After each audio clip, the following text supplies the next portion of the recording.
Joe Rogan Podcast. Check it out. The Joe Rogan Experience. Train by day, Joe Rogan Podcast by night, all day. All right. Derek, tell me about your new drink. Look at this here, red gummy fish. I'm about to try it for the first time. And this is a nootropic? Yeah, so it's, I think on the first episode maybe that I did with you. Ooh. Robust, eh? That's good. Yeah. Oh, that's delicious. You mean robust? You're saying it like it potentially is a negative both. thing. Flavor and... I think it's great. Oh, right on. Red gummy fish. This is fucking delicious. I drink the shit out of this. Oh, I'm glad you a like lot of it. stuff in here. What's in here? So I think it was the first time I was on, you asked me about Gorilla Mind and the nootropic formula that I used before podcasts and to get cognitively dialed. And at the time, it was a capsule-based formula. And it still is. It still exists. But taking what we could to suspend in a liquid format and getting it into something that's more like publicly and widely accepted that they would want to drink on a regular basis and is something you could use daily. It's kind of what we did in this. So we included essentially like a daily use version of the Gorilla Mind formula, which includes the tyrosine, precursor for dopamine, as well as other neurotransmitters, catecholamines like adrenaline, noradrenaline. Also, alpha-GPC, most bioavailable form of choline. It crosses the blood-brain barrier and is pretty efficacious, and also just a good choline source in general, which most people are deficient in as a nutrient, and I think completely unaware that it's actually important to be supplementing with potentially. Pretty hard to get an adequate amount of choline, but What does it come from in food? liver is a good source, eggs, and in general, it's just like the highly nutrition-dense foods that you would get it from. A lot of people aren't focusing on specifically either because of caloric density or it's like an animal-based like nose to tail thing or fill in the blank. It's not impossible to do it. A lot of people who focus on it could probably relatively easily, but it's still one of the things you have to focus on actually kind of like maneuvering into your diet typically. So in general, most people are at least maybe like 50% of the way that are at best. And that's even among people who I would say are relatively balanced diet individuals. But Interesting. so I'm sure you're familiar with cholinergics and their impact on cognition and whatnot. Caffeine, tried and true. How much you got in here? 200 milligrams. Nice. Very difficult decision trying to come up with what is the amount you're going to stick with in perpetuity in this thing. Everyone's addicted now. It's a real issue with caffeine. So it's like the fine line balance of not too much, something that is still, tolerable, sustainable, going to be widely accepted and widely impactful on a beneficial level, but not overdoing it. And 200 is kind of what we landed on. And then uridine monophosphate, pretty unique ingredient. I haven't seen anybody ever include in a drink, let alone even in supplements typically. What is it?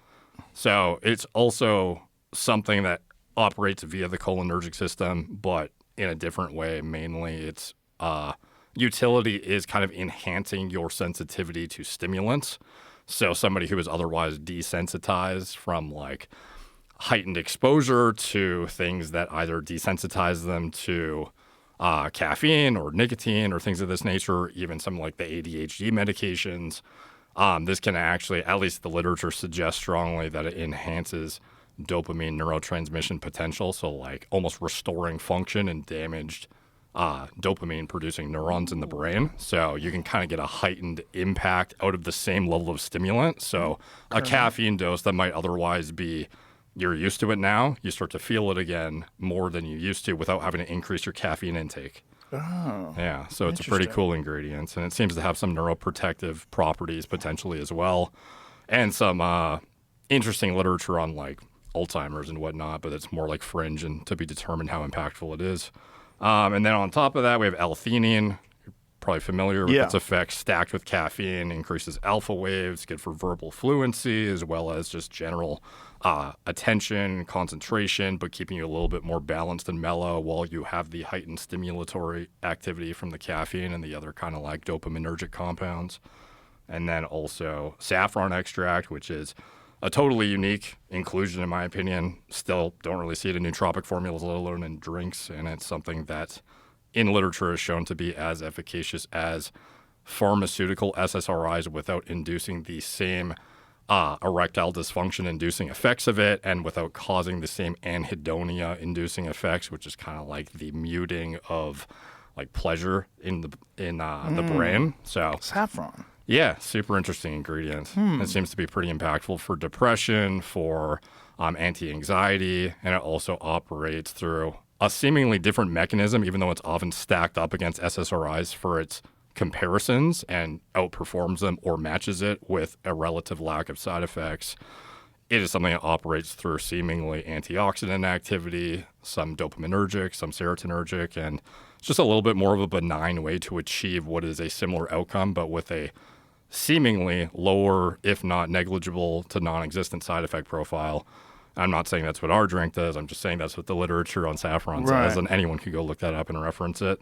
And then huperzine, probably the most impactful acetylcholinesterase inhibitor that you can include alongside like choline precursors. So it inhibits the breakdown of acetylcholine as opposed to being the fuel, like the precursor, like choline, alpha GPC, CDP choline. These are things that provide the substrate to actually produce the acetylcholine, preventing the breakdown of it too. Could otherwise get like a 1-2 punch where you get the heightened fuel substrate, but then also an inhibition of its breakdown. So you have just like a heightened level of cognitive capacity through both like the 1-2 punch. How did you determine these like doses and what you were going to include and not include? So a lot of it derived from the original capsule-based formula. So back in, 2021, I had already been using this thing for daily use essentially. And it was something that was determined based upon years of experience, personal anecdotes, but digging through hordes of clinical literature ultimately. There's a lot of these compounds that have clinical studies on them for different applications. You can kind of sift through what are the efficacious dosages, where are they impactful, where is a sustainable level you could actually take this long term without it being negatively impactful on, because sometimes if you overdo it in one area over time, it might be problematic. So trying to find the fine balance of where is a dose that moves the needle but isn't going to kind of like push you in too far of a negative direction that it's unsustainable.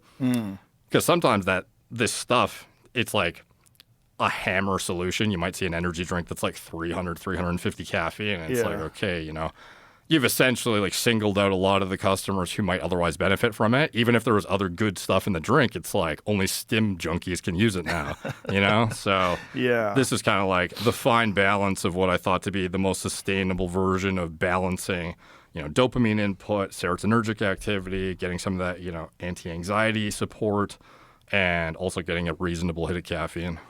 And so in pill form, did you start out by using each individual supplement and then trying to use them in combination to see if there's a synergistic effect? Like, how did you do it over time? I guess maybe that's a bit more interesting than digging through literature, but when I was a university student, just like being a nerd, mixing stuff in my kitchen like a chemist essentially, and just measuring raw powders back, in the day, what we would do, or at least, like biohackers and what have you, we'd buy just like off of different websites, raw bulk ingredients, and then you'd measure out with little micro spoons in these laboratory increments to try and get, okay, the microgram equivalent of this, and you'd make some disgusting shake with a concoction of different unflavored powders and create what is your ultimate kind of combination through trial and error, ultimately. And were you like doing a diary, like today I feel great? Yeah, I was just keeping a log, almost like, working out, like how did you respond to fill in the blank, or... And did you take into account like sleep, all these different factors, diet, as training? Many variables at the time? Obviously, a bit more rudimentary and crude when you're like 21 years old and you're just trying to like get cognitively locked in to study for finals. But back then, it was just what is the most impactful things that I've heard work, and then also digging further into literature, looking on the limited forums that existed back then online, because it's a lot more of a like a niche community back then. It's not like this was as widely discussed. 2009, 2008. Oh, early days. Yeah. So like that's when I first started fucking around with them. Oh yeah. Yeah, I first found out about Neuro One. That was the first one I found out about. Okay. Did you ever try that one? Neuro One. It's Bill Romanowski's company. the Okay. football player. Yeah, so yeah. he developed it because he was having cognitive problems after years and years of playing football. And so he came up with this formulation. And I was doing this radio show, Alice and No Name in San Francisco. And No Name's a dude. I forget his name, unfortunately. Ironically. Yeah. So long ago. But he was working out with Romanowski. Romanowski was trying to get him in shape, and he gave him this stuff. He said, hey, try it. And it was, I do morning radio. When you're promoting, like I was doing Cobb's Comedy Club. Whenever you're doing a comedy club, you'd show, this is back in the day when radio meant something. You'd show up in the morning and you'd do the morning drive. And they would go, oh, Joe Rogan's appearing at the comedy club this weekend. Come see him, and you'd be funny on the radio and have a good time with the people. And he gave it to me, and I was like, hey, man, this stuff feels like something's going on. Like, this is legit. And that's what really got me in. That's how we developed Alpha Brain. We developed Alpha Brain after me trying out Neuro One, saying, is there can we optimize this? Is there another way to do this? Is there, other forms that we're missing? But your formulation seems like very comprehensive and also fucking delicious. Yeah, that's one of the difficult things, too, is making it taste good while still being able to suspend the active ingredients, because they could just fall out of suspension or myriad of different issues, carbonation problems, even exploding cans in transit that you're not predicting are going to react a certain way. Even the black lids, dude, like it's stuff you don't even think of, but it absorbing heat. It's like, oh, it's going to be more prone to blowing up now because of that. Oh, because of a black lid. Yeah. Did you want a black lid just for aesthetics? Yeah, at the time. It was like, this looks cool. Yeah, exactly. Yeah. And so what are you sweetening this stuff with?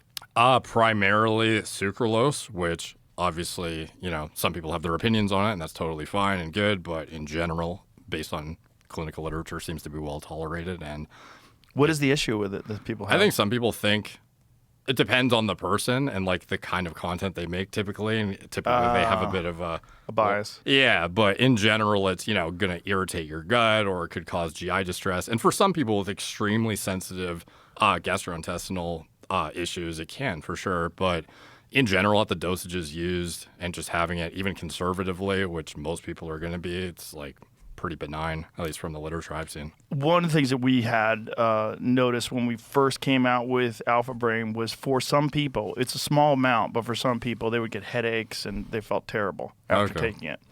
I don't know what their dose is. I don't know if they were taking the recommended dose or if they were saying, well, 2's good, I'll take 5. Yeah. There's a lot of folks like that out there. But yeah, some of these, if you're not careful, it could be, pushing you into, we vetted this out beforehand, but one of the first formulations or prototypes of Gorilla Mind in the capsule form, we had something called velvet bean extract, which standardizes to L-DOPA. So like levodopa is used for like Parkinson's patients because it's a direct precursor to dopamine without a rate-limiting step that kind of like regulates the conversion. So rather than using tyrosine, we were like, we thought, and we didn't end up releasing it because of this, we could just go, okay, let's get a straight precursor and see how impactful this thing is because we really want it to hit. And oh my God, I had like dopamine overdose myself. Had my girlfriend at the time also fuck herself up, and my parents fucked themselves up. And somehow it didn't occur until like 3 incidents later. I'm like, okay, this thing is unsustainable.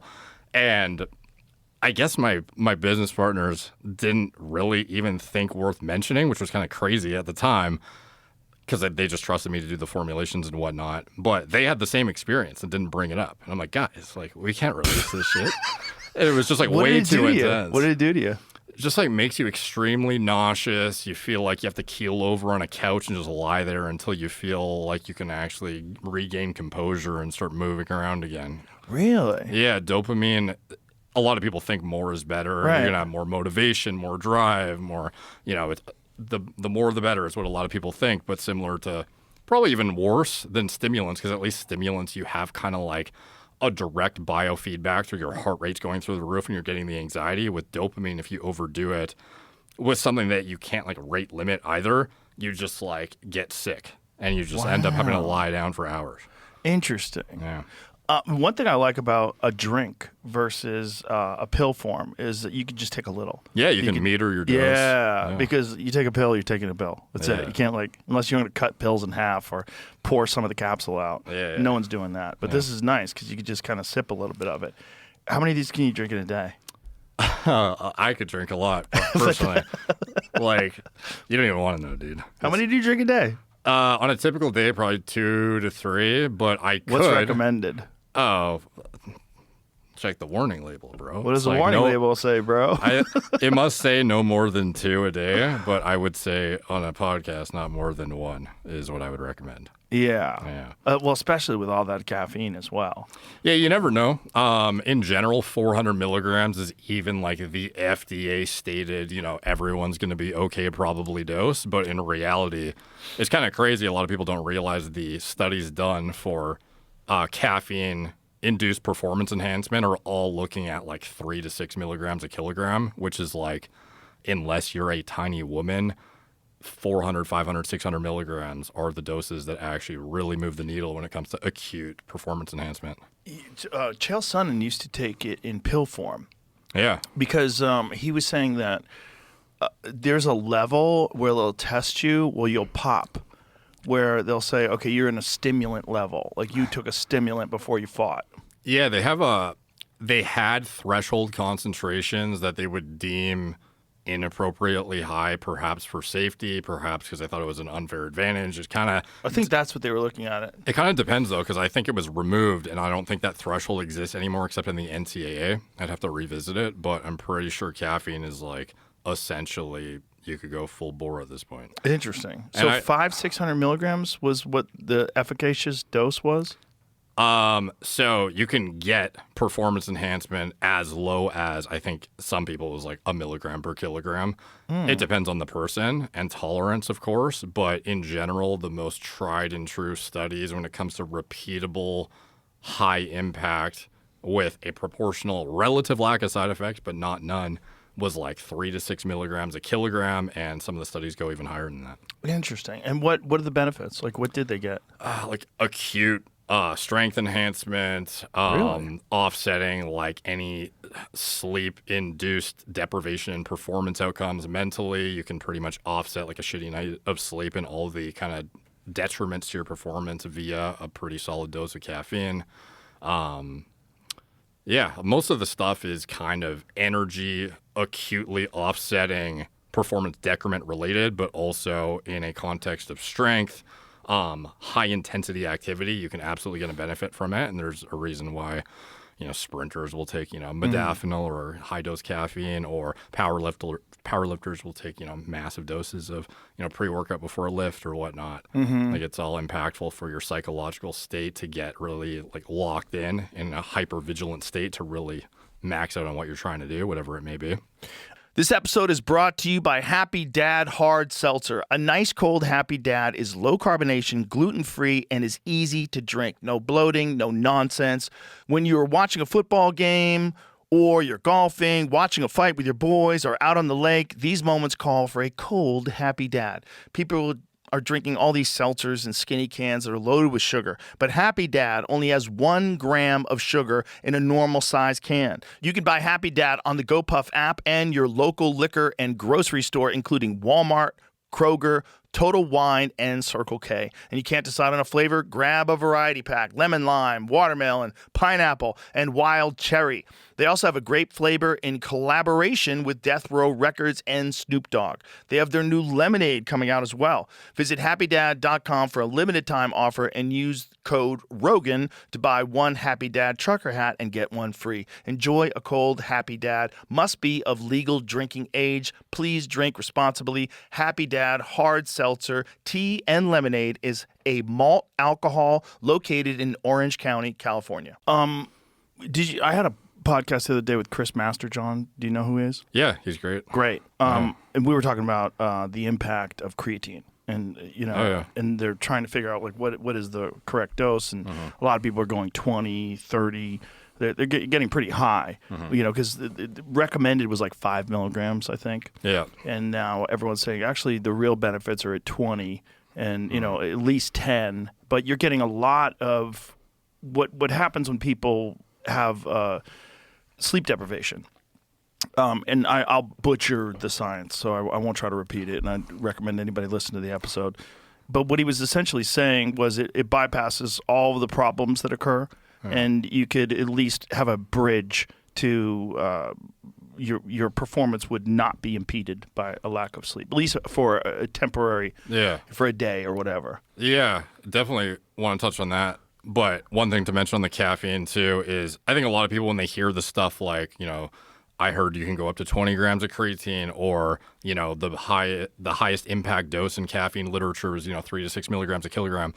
It's not like I imagine Chris is like blindly recommending anybody start there. Exactly. And it could easily get misconstrued that way in like a clippable format if people just like hear the headline and then run with it. You should start as low as you can with caffeine, and you could get a ergogenic effect as low as, I think the lowest dose was like 50 to 100 milligrams probably if you equated to body weight, but it's all like tolerance dependent. Mm-hmm. It's just when you look at the studies, like these are the repeatable high impact outcomes are typically in, and especially in like trained athletes where you're trying to see how hard you can push them. It's kind of like, for max stress resilience, max, acute force production, these are the kind of dosages that are just used in the studies. So anyway, with that caveat, and same with the creatine, you might shit yourself if you go to 20 right away. Like, right. you don't want to start there. A lot of people do, apparently. Yeah, and I mean, like Rhonda Patrick, amazing content, and she tolerates 20 grams well, which is kind of like surprising because I know a lot of women who don't. I think she does probably microdoses it throughout the day and is really regimented about making sure she's diligently spreading it out. But some people who they bomb 20 at a time, even guys who think they have iron stomachs, just shit all over the place. Yeah. And it's it's so much powder too. Just the fact that you're consuming all this powder. Yeah. Oh yeah. Speaking of which, are you still doing the like million gummies a day? Of what? Of creatine. No. You said you were going to crank that shit up to get to 20 grams. I stopped with the gummies and I went to powdered form. Yeah. Oh, okay. Because I felt like I'm tired of eating these fucking things. You got up to like 10 plus a day? And more. I was eating like 15 a day. 15 gummies a day. No. But the issue is like, what else is in the gummies? What are the other things? They're not gelatin free of and calories either. It's kind of just like, if I'm going to eat candy, kind of want it to be like good candy. Yeah, I don't even know what it's sweetened with. They taste good. But the point was, like, I didn't like eating them. I was eating I'm like forcing myself to chew these things down. I'm like, what am I doing? I could just mix creatine in a glass of water, stir it up real quick, and just chug it in 5 seconds, and we're done. I don't have to chew and swallow all these stupid fucking gummies. I know, but I do keep them. Yeah. I keep them around because I think it's a great thing. Like if I hadn't had enough lately, I'll just pop a few. It's like the best gateway drug, if you can even call it. It's not like a drug, but to get people who otherwise would never try it to actually see the benefits of it. Right. So like, I know so many women who literally refuse to take the powder because it's like, even though it's kind of like tasteless, it's still a nuisance. Can be a little bit messy depending on the scooper shape of it and everything, and how you're trying to convince a chick like, trust me, it's really good for your health if you fucking swig this thing dry and then chase it with water every day. It's not the easiest sell every time. They're like, fuck you, I don't care. So the gummies are good for that, in my opinion. Yeah. And I mean, going back to the 20 grams and the offsetting of performance deteriorations, I do think it's basically offsetting kind of the deficiencies in like ATP production, especially locally in the brain, and also kind of offsetting the pulling of resources away from like methylation support and whatnot in order to produce the endogenous creatine as well. These things can all be impactful to kind of like get you back to almost baseline. So if you're in a deteriorated state, being able to offset the performance decrements from an otherwise, sleep deprived state, or, you're traveling or what have you, like it can absolutely be super impactful. And the literature has shown that time and time again. What's interesting is that creatine in the 1990s was thought of like steroids. Yeah. I mean, it was really like frowned upon. Like, oh my God, someone's taking creatine, they're cheating. Yeah. It was really, that's like how it was first introduced to the market. You'd have to hide it from your parents when you're a teenager. Really? Yeah. Well, at least when I was a teenager, it was kind of like, it had a taboo still. It was like, kind of like steroids light version. And, well, it's because it works. Yeah, and parents, but they hear the stigma and the taboo associated. Like, I heard creatine, they're selling it at the GNCs. Yeah. Better watch out for that one. Meanwhile, they had real steroids at GNC. Oh, yeah, the irony, too. Yeah. I mean, they like fucking M1Ts over the counter from, like some 19-year-old kid who's just like manning the counter and doesn't care and will like fuck your endocrine system up to sell it to you. 100%. I took some stuff called Mag 10. Do you remember that? if I saw the ingredient deck, I'm sure it's just like some fucking run-of-the-mill M1T product or something. Gained like 10 solid pounds of muscle in a month. And I bet your liver markers, not that you did blood work back then. Were destroyed. Yeah, like worse than if you took like injectable Tren even. Right. Yeah, it's crazy. Yeah, well, 100% it killed my dick afterwards too. When I got off of it, I was like, what's going on? And I was like, oh, this is a real steroid. Yeah, and that's like you're not given the PCT from the guy at the counter. I felt like a fucking gorilla when I was taking it. I felt so strong when I was taking it. I literally gained, I think it was like I was on it for 5 or 6 weeks, and I gained 10 solid pounds of muscle. The amount of people that have inadvertently gotten gynecomastia from those days when they were sold some irresponsible pro hormone over the counter without like any knowledge of what they were taking, and then had to just recover naturally with no support. It's a shame. Yeah, well, there was so much of that stuff, like werewolf blast. There was like dragon's dick. It was like you could buy them, and they were just pills. They were just regular pills. The stimulants are crazy too. Like ephedrine was over the counter. And like so weird, but in Canada, for relatively recently, even it was still available over the counter, even though Canada is like super tight on regulation when it comes to the most weird stuff. Like when it comes to caffeine, you can't even have a can with 200 milligrams. It has to be like 180 or lower. Why exactly? I don't know. But that is a thing, as well as limitations on basic amino acids. It's like tyrosine if it's more than like 10 milligrams or something. Amino acids. Yeah. That's hilarious. Yeah, it's crazy. Like based on what? Nonsense. Yeah. Oh, God. Fucking nanny state. But anyway, so ephedrine, for whatever reason, was still over-the-counter available in GNCs up until like a handful of years ago. And it was, you know, the bestseller in GNCs and a lot of supplement stores, not just because it worked as, you know, like a bronchodilator, but also because people were buying it in bulk to make meth. I believe it. Yeah. I took Rip Fuel once for jiu-jitsu, right before jiu-jitsu, and I had to stop in the middle of class. I was like, I got to sit down. I pulled over to the side. I'm like, guys, my fucking heart is beating out of my chest. And I was explaining, I don't remember how many I took, but I took some Rip Fuel. I was like, well, it's good to lift with. I'll try it for jiu-jitsu. It's fucking for something that really taxes your cardiovascular system. It was horrendous. Resting heart rate at like 120. Right away, I was tired. Like right away. Like right away. Like we start rolling. I was like, God, I'm fucking exhausted. My heart's beating out of my chest. But in your brain, you're like, this feels good. After the first one. I knew I fucked up. I knew I did it once and I never did it again. But if you're doing that sport, but for a guy who's going to the gym is told like, this is the shit, bro. If you're just lifting, if you're just going for like max bench, that kind of shit. Anybody watching will know, you know, the original. Have you ever heard of Jack 3D? Yeah, I took that too. Yeah, shit was nuts. And what's crazy too is back then it was proprietary blends on a lot of the products, and it was still the norm with no education available, no YouTube to really tell you what to look for. Also, no oversight. Yeah. So these companies would basically sell you for, you know, $50 a tub of like a powder flavored tub of just like the stimulant.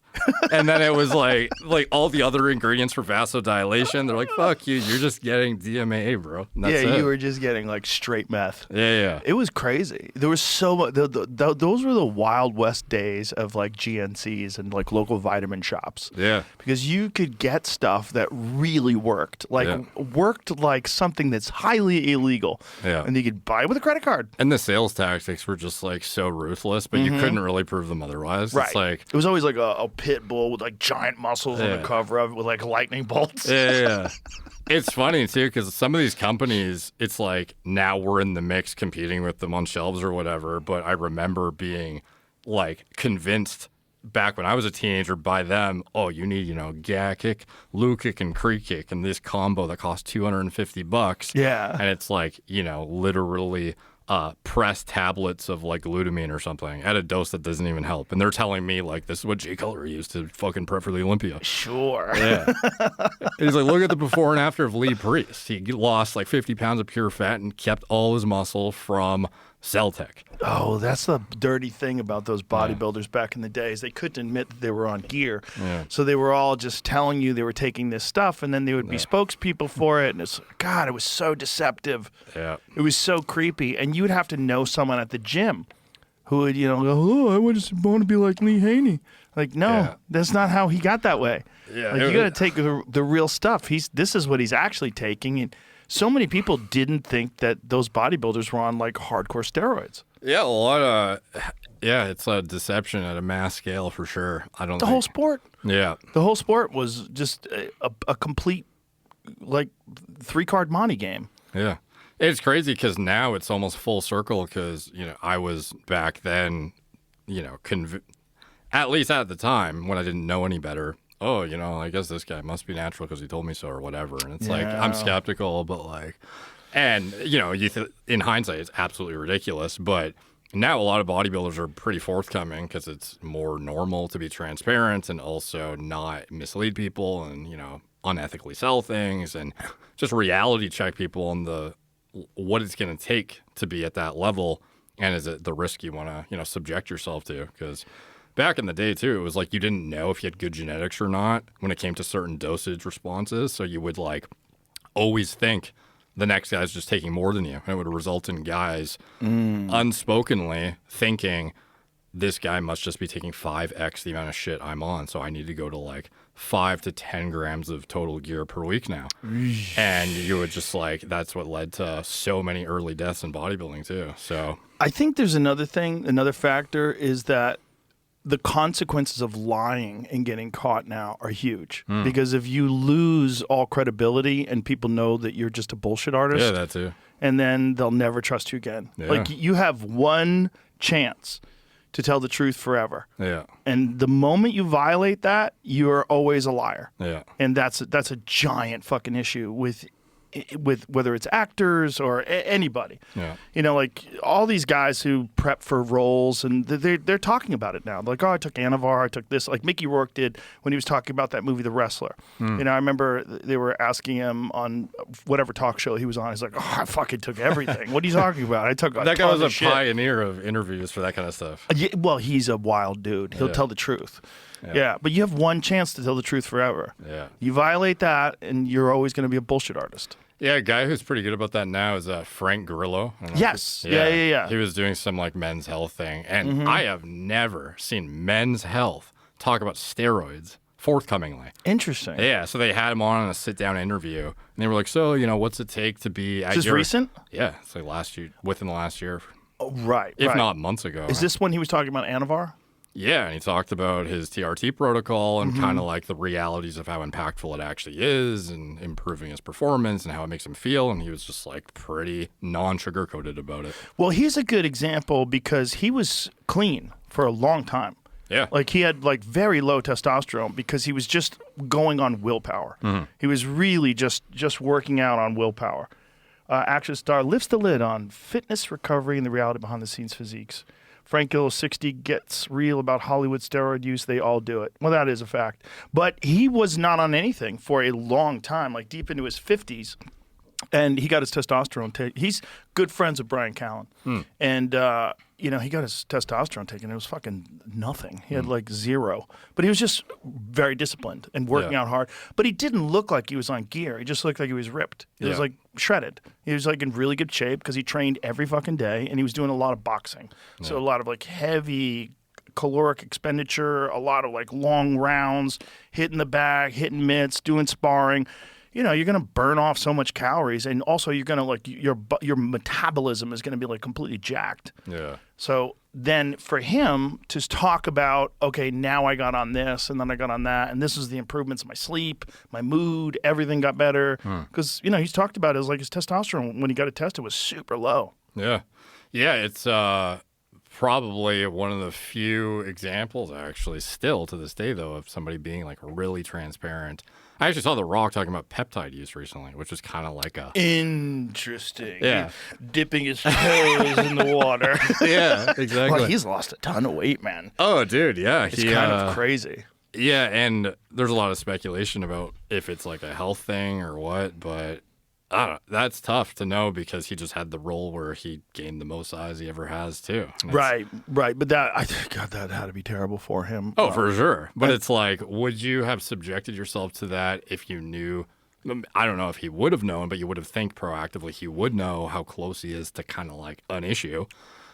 Being probably pretty close, 50 years old and getting up to 300 pounds. Yeah, I think he probably had more preventative screening before that role to know he could even subject himself to it without dying, because it's like a pretty risky endeavor to go become the biggest you've ever been at that age. So to then downsize after, the theory is that he was literally about to die essentially, so that's why he lost so much weight now.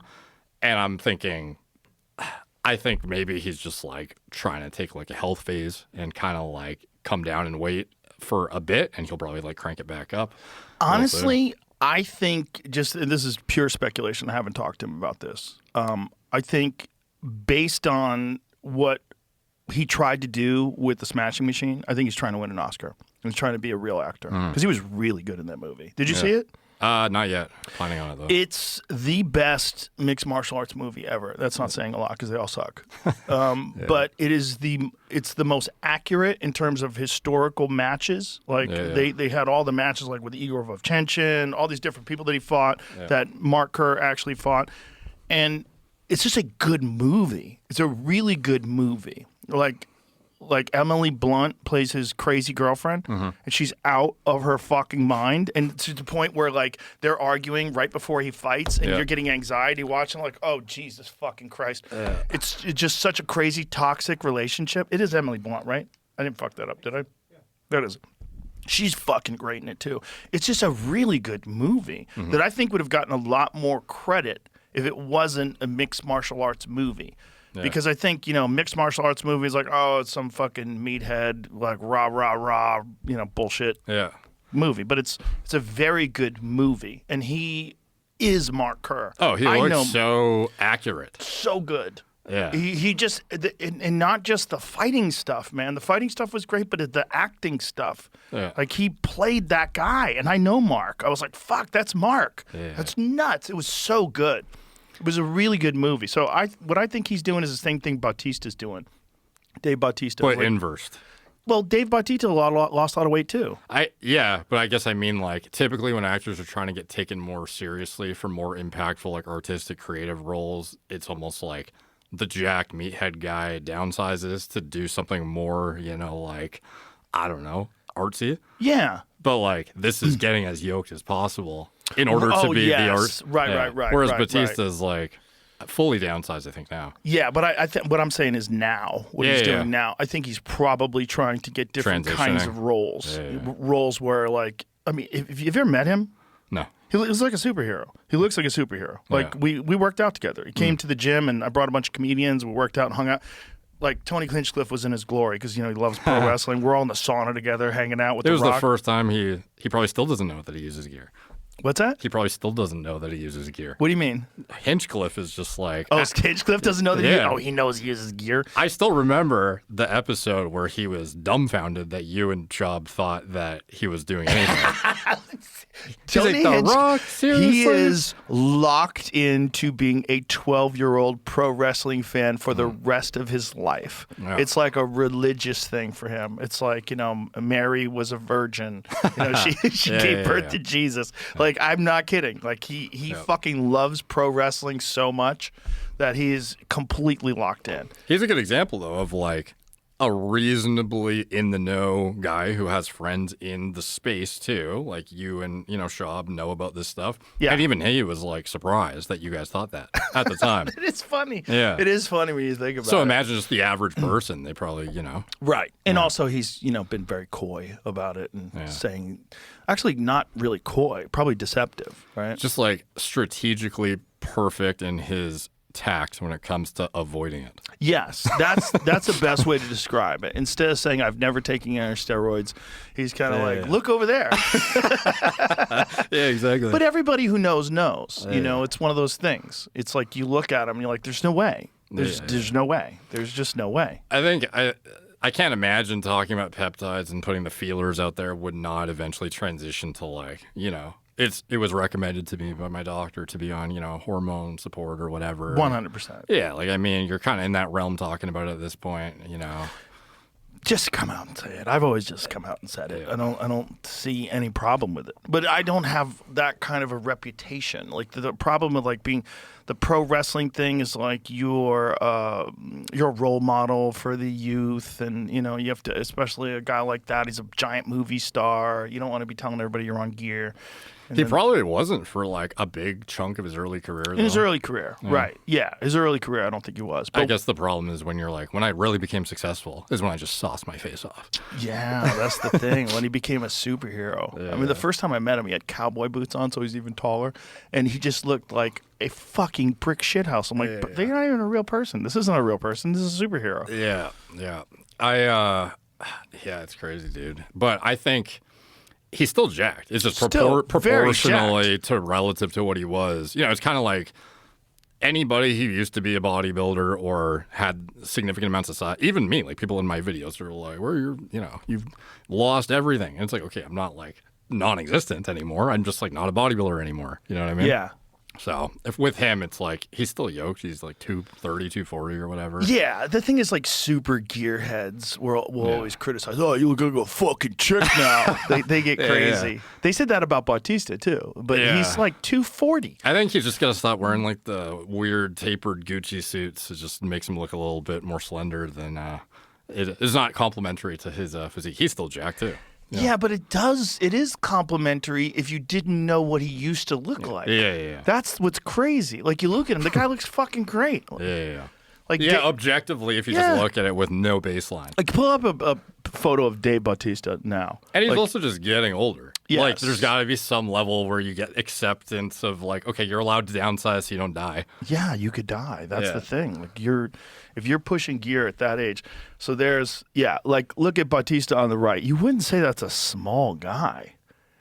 You know, that's not a small guy. He's a big fucking dude, but he's just slimmer now. He looks like if you saw an Emmett, like Alex Pereira. You don't think Alex Pereira's small. Yeah. But you know, he's 240 pounds. Yeah, if he was bodybuilding for a while and then decided to convert to MMA. That's the thing. Yeah. But he also got that's what he looks like now. Like, that's not a small guy. Yeah, and he's like, I don't know how old, but I mean, that's 2025. He's got to be 50, 56, 56. So he's fucking shredded. He looks fucking gigantic. Yeah. Yeah, I think he actually did a role recently where he bulked up, now that I think about it. And he went to it was like fat weight too, which is crazy. Yeah, that was that, Glass Onion? Was that what it was called? There was some movie that he did. It was a really good movie. It was a movie where like some billionaire had everybody come to his island for some crazy party and there was a murder. What was that called? That was Glass Onion, right? For something else. He was huge for Glass Onion. He got gigantic. He got big for something else too. But I think he was like playing, I don't remember what his role was, but playing some former athlete or something along those lines. Yeah, he was housey, dude. It's weird when you get really big for a movie that sucks. You know what I mean? Or kill yourself for a movie that sucks. Yeah, I hope it did well. Like, Jesus. Christian Bale did that for The Machinist. He almost died. Yeah. 75 pounds he gained for Knock at the Cabin. Oh, that's what it is. What was that movie? Show me what that looked like. Oh, yeah. Screen. Knock at the Cabin. What was that movie? Like a horror movie on... I did not watch it. Wow. A horror movie, huh? Do you watch horror movies ever? Oh, yeah, I love a good horror movie. He was 315? Yeah. Jesus. So now he's 240. Yeah, it's much, much more sustainable. Yeah, but that's like a weird weight. That's like, what the fuck did he eat to get that big? And again, he probably did that at like 52, which is fucking dangerous. Yeah. You probably got sleep apnea. You're all fucked up. Yeah. Yeah. Charlize Theron did that too recently. She did it for Monster. I know, no, again. She did it again? Yeah. Don't do that, Charlize. Oh, God. That's real? Yeah. What is it for? I forget the movie. I just saw this photo the other day. I think some women, they're probably like a lady like her. They're probably Tully? like Tully. I don't know what that is. Might not even be new. But I just saw it. That's such a flex when you're a hot lady to get fat and gross. And like when she did Monster, she shaved her eyebrows off. Did you see the Sydney Sweeney like boxing movie? I didn't see that. Not that she got fat and gross, but like she gained some weight. Did she? Yeah. That movie got zero attention. The Christy Martin movie. Oh, yeah? Because it was like 3 decades past when anybody gave a shit. Oh. You know what I mean? I at least got the impression, I haven't watched it, so I could be way off base, that it was kind of like one of those artistic kind of like, probably look was. at my versatility in roles kind of thing. Yeah. What did do I Sydney know? Sweeney I don't look fucking like know. in that movie? Did she gain weight? They might have put her in a Well, fat they suit. said she gained like 30 pounds of muscle or something, which is like the typical headline nonsense. Yeah, horseshit. Yeah. A But she woman- definitely like, took it seriously and gained the weight that she needed to look whatever the role was for sure. Yeah, that's such a weird thing. The acting world, you have to like change your like. Robert De Niro was the first guy to do it for Raging Bull. You remember Tom Cruise in Tropic Thunder. Yeah. but that was a fat suit. well, oh yeah, it was, Yeah, like, I mean, because they made his forearms fat. They shaved his head. He was fucking great in that sick movie. movie. Yeah. Oh fuck! What a movie! That was the last bang before woke.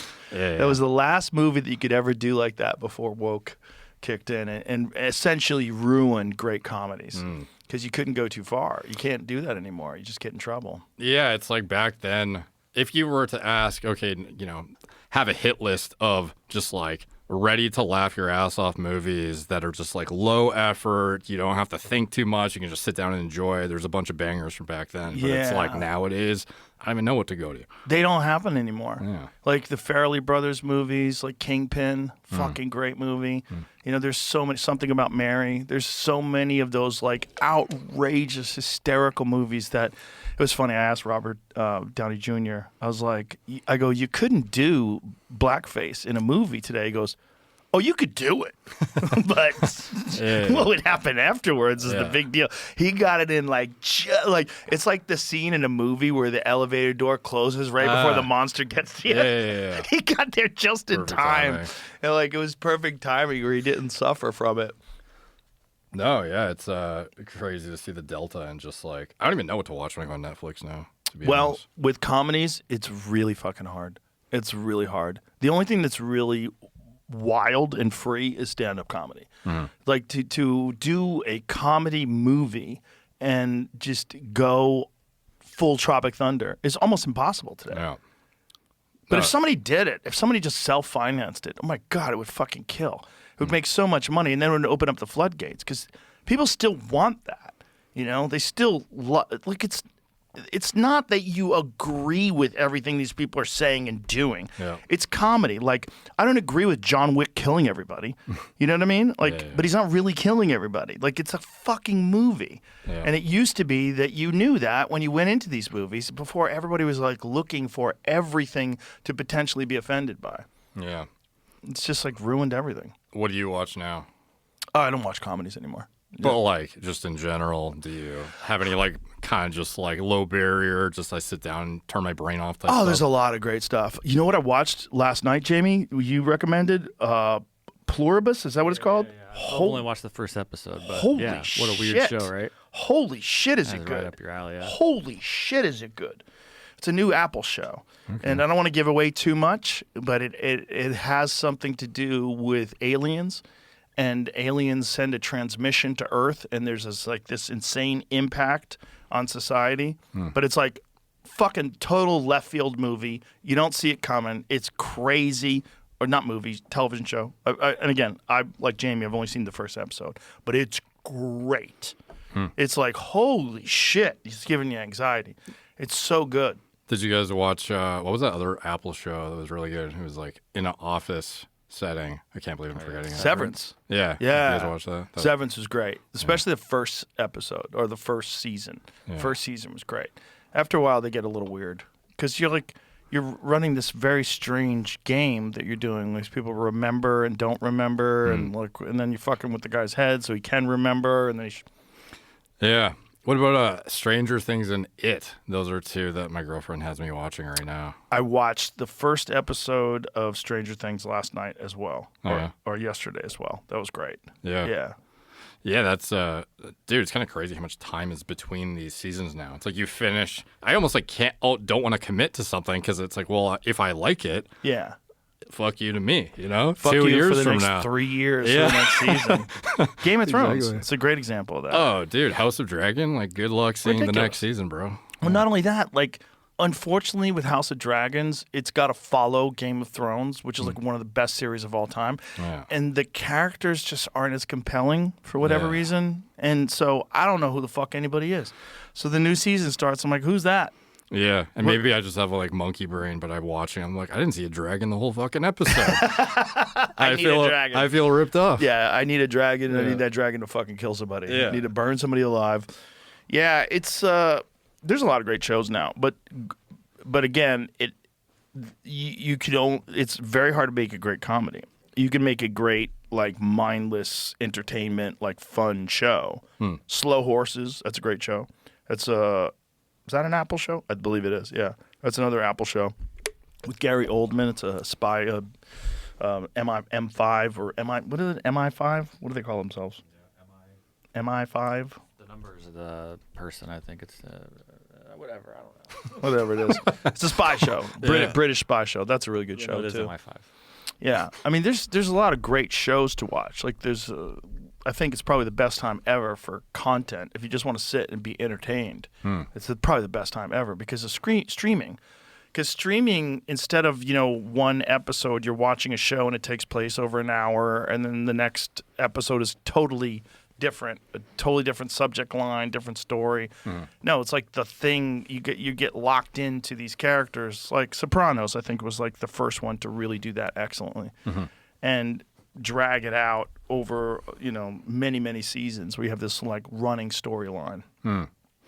Yeah. It's I'm kind of just like tuned out of TV at this point. I just watch what my girlfriend wants to watch, and Stranger Things and It is the thing right now. Yeah, I watched the new It show. Yeah, I watched the first episode of that too. That looks great. It's like oddly overlapping with the Stranger Things. I feel like I'm kind of watching the same show almost. Kind of. Like right? so, obviously totally different overall stories, but like you have kids and these kind of like and evil things. and Yeah. I don't want to like wreck an episode, but they mention it, not specifically it, but a story about like an extraterrestrial evil being called It in a Stranger Things episode. I'm like, this is a weird fucking reference for these being at the same time right now.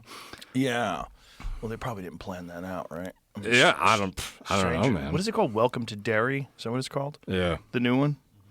But it's good. That's good too. The release date scheduling makes absolutely no sense for Stranger Things too. It's like in batches, and the next batch is coming out on Christmas. And then the final one is New New Year's. Year's. It's like the exact times you like probably can't bang out all the episodes, or like Right. you're gonna have to force your family to sit there with you. And Can, though. What's that? That's what high school kids can. Yeah, high school kids Their can. vacations. Well, I think Stranger Things is so big they could fucking make they it could so you do could whatever only they- watch it at 3 o'clock in the morning and it would still Yeah, get yeah. 30 million views. but like just such a weird choice. I don't know. Well, it's just weird that it takes so long to make one of those damn things that you have to wait 3 years in between seasons. And then you have these kids that are playing 15-year-olds and now they're fucking 30. Yeah. It's kind of weird. You can tell some of them. It's like, how do we make you look as young as possible? And Yeah, you give them goofy haircuts, and Yeah. and then there's also like spoiler alert. There's some computer generated imaging, so they're using some sort of an AI program to make scenes with the kids when they were young, Yeah. and you kind of can tell, but you kind of can't tell. It's like really good. Yeah. Yeah, nowadays it's like you feel like you could just AI generate the whole thing, but Yeah. Well, it's getting close. Yeah. It's getting to the point where there's no excuse for waiting 3 years because you could have AI generate scripts and do it in an hour. What about F1? You guys following it all right now?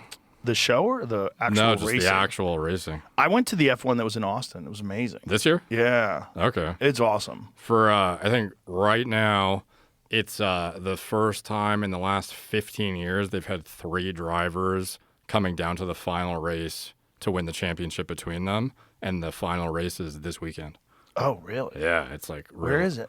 I think it's in is it in Abu Dhabi? I don't know. That might have been the race that just happened, but it was nuts, dude. It's because right now you had McLaren, who was like a shoe-in to have their main driver, or at least the guy who was in the lead, take it, but they're refusing to favor one over the other, which is a typical strategy for whoever's in the lead. You'll have the other one kind of like block people for them to make sure they win the drivers' championship. They're refusing to do that? Yeah, they're like making sure they can have equal opportunities to win, but the net result might now be none of them win and a guy from Red Bull takes the thing. Oh, that's crazy. Is it because the drivers aren't willing to do that? I guess, but also just lack of enforcement from the pit boss, like team guy. who's like supposed to be enforcing team principles and whatnot. It is kind of funky that that's how you win. You have someone. It's a team game. I mean, like But there's team generated points between the two drivers, which can result in the like team championship. Right. But the thing that most people actually care about is who's the best driver in the world. Right. And that will be coming down to one person, even if it's a guy from a team that won the thing. They're still competing against each other, and sometimes they can get pretty reckless where they're, one is not willing to compromise, and he'll like blow the whole thing up to make sure that he has the best opportunity, understandably. But it's also like, you guys are getting paid tens of millions of dollars. Maybe you should listen to your fucking guy who's telling you what to do. This is an ad for BetterHelp. The holidays come with a lot of traditions, gathering with family, cooking those once-a-year recipes, and leaning into the little rituals that bring everyone together. That's something I always look forward to. But there's another tradition I think we should all start doing during the holidays, and that's taking some time for ourselves. This season, you do so many things for the other people in your life. You plan get-togethers around everyone's schedule. You spend hours picking out the right gifts and cooking the right food, but you also deserve just as much attention. Otherwise, you'll burn yourself out. So do yourself a favor and take some me time. Go on a hunting trip. Have a quiet night with a book. Maybe even schedule a session with a therapist. Therapy is an extremely effective way to make sure you're focusing on what you need. And BetterHelp can easily set you up. They have access to a wide network of fully qualified therapists, and they do a lot of the work for you. Even if that first match isn't a good fit, you can easily switch to another therapist. This December, start a new tradition by taking care of you. Our listeners get 10% off at betterhelp.com/JRE. That's betterhelp.com/JRE. Yeah, I get it. But then again, if you're on another team, you're like, well, this is kind of bullshit because this guy didn't really win the race. He won the race because his friends blocked everybody. Yeah, So fair it's- enough. But I mean, like, part of it is kind of like that. That's like part of the strategy. Oh, I get it. Yeah. I get it. But maybe we should abandon that strategy because if it is a race, Yeah. I guess it's just problematic because it's so bandwidth intensive, too, to manage the two drivers that if they're equally trying to win and only one is more likely to, what may very well happen on this weekend is they both don't win. interesting. Yeah. So I got a tour of the McLaren yeah. pit last year, and they showed me like all the different technology that's involved, and they gave me a rundown of how much engineering is involved in these things, and explained everything. It's crazy, Yeah. and they're all just trying to shave tenths of seconds out of turns, and then it all accumulates over the course of the race. Yeah, it's like pretty psychotic when you look at what the differential is and kind of like what really separates these guys. It's often just like minuscule amounts and just like the littlest mistake, What can are those wreck. guys on? That's what I want to know. Do they test them? They are tested, but not to the rigor of like an Olympic. Do they test them for gorilla mind? I'm sure they're probably using it.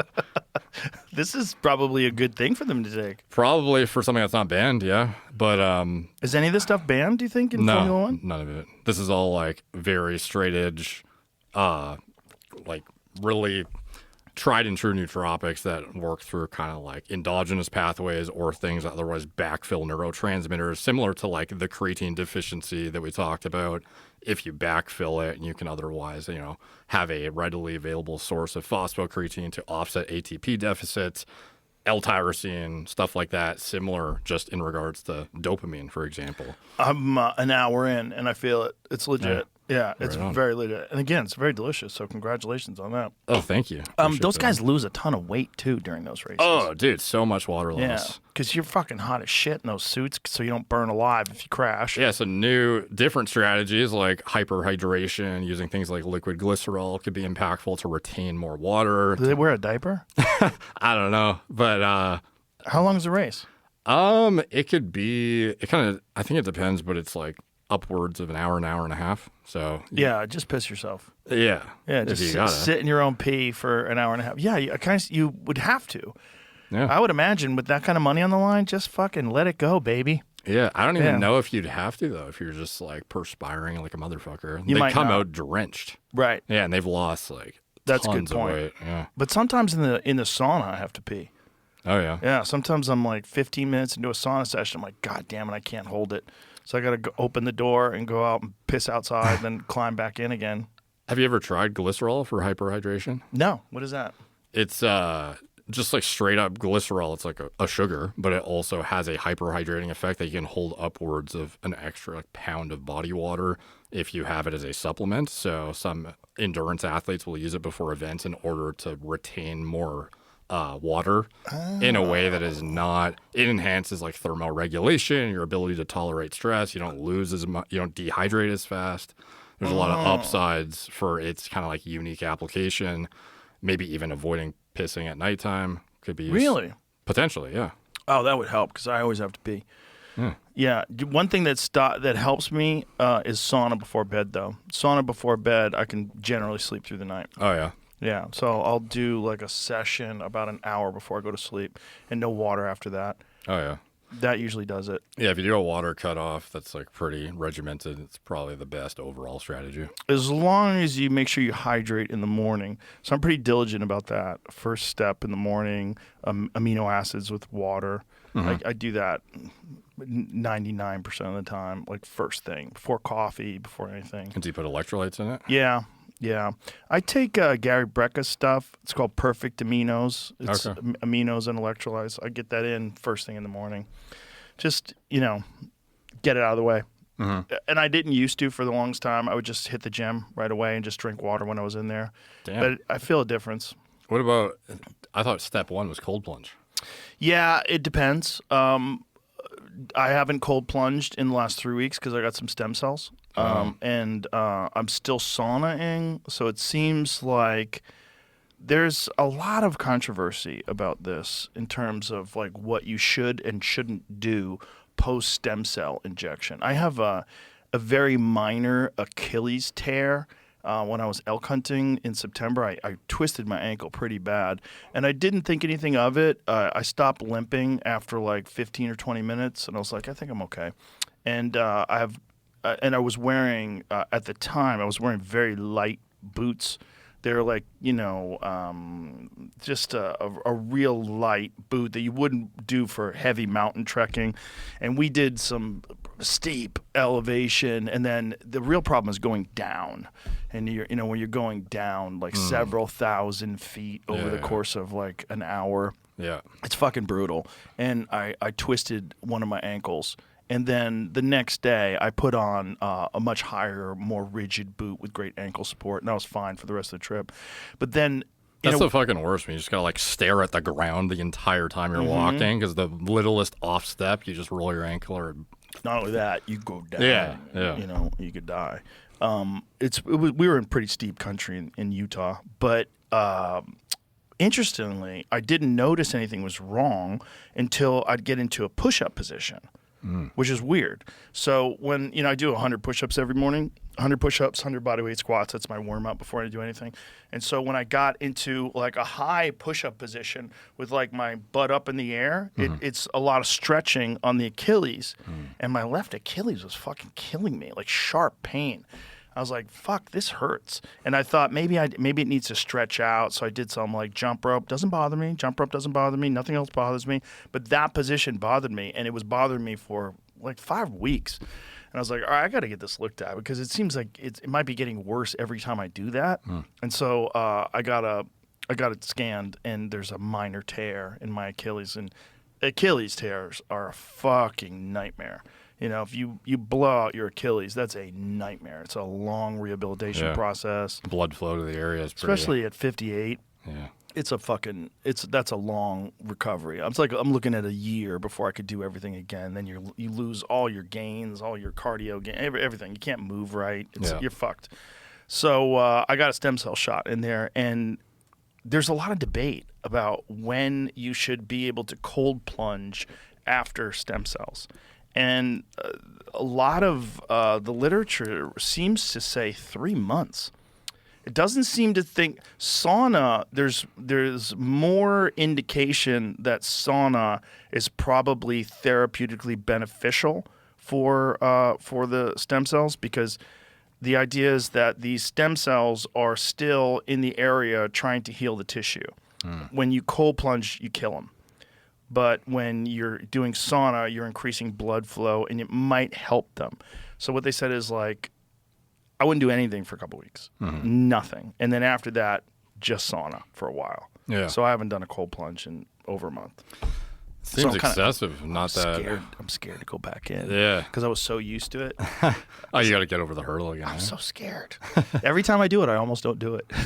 Every fucking time I do it, I almost don't do it. Yeah. So like for the past month, it's just been get up and just work out, and then sauna afterwards. What's the rehab stack? Is it any different than what you were already doing, or is it kind of like BBC 157, TB 500. That's it. It's definitely improved. BBC local in the Yes. Achilles? Yeah. Right there. Or yeah. you just pinch the sub-Q area and kind of like, okay. I shove it right in there. I think local is the way to go. I've done it subcutaneously, like in the side and love handles. It doesn't have the same effect. Yeah, if you can get it to the area, it's like, why not? Mm-hmm. You know? Yeah, I think BBC 157 locally is the way to go. But it's definitely getting a lot better. It doesn't hurt at all anymore. Yeah. But I'm just making sure it fully heals up. Yeah, interesting note on kind of like the hormone support stuff. This past month, the FDA actually removed most of the black box warnings off of women's HRT products. Yes. Pretty amazing. Yeah, really amazing, because so many women were lied to for so long. They were told that there's all these negative effects of supplementing your hormones, but my God, how many fucking people just said lost quality of life for fucking nothing, for no science at all? It's just complete horseshit. But there's so much bad fucking science out there, man. Yeah. Like it's a real problem. It's hot as shit in here. There's so much bad science out there, man. It almost gets to a point where you almost have to look at things through the lens of, does this sound like nonsense? Yeah. Like, well, and then where do you go? Like, who do you trust? You know, unless you're well versed in who the respectable online people are.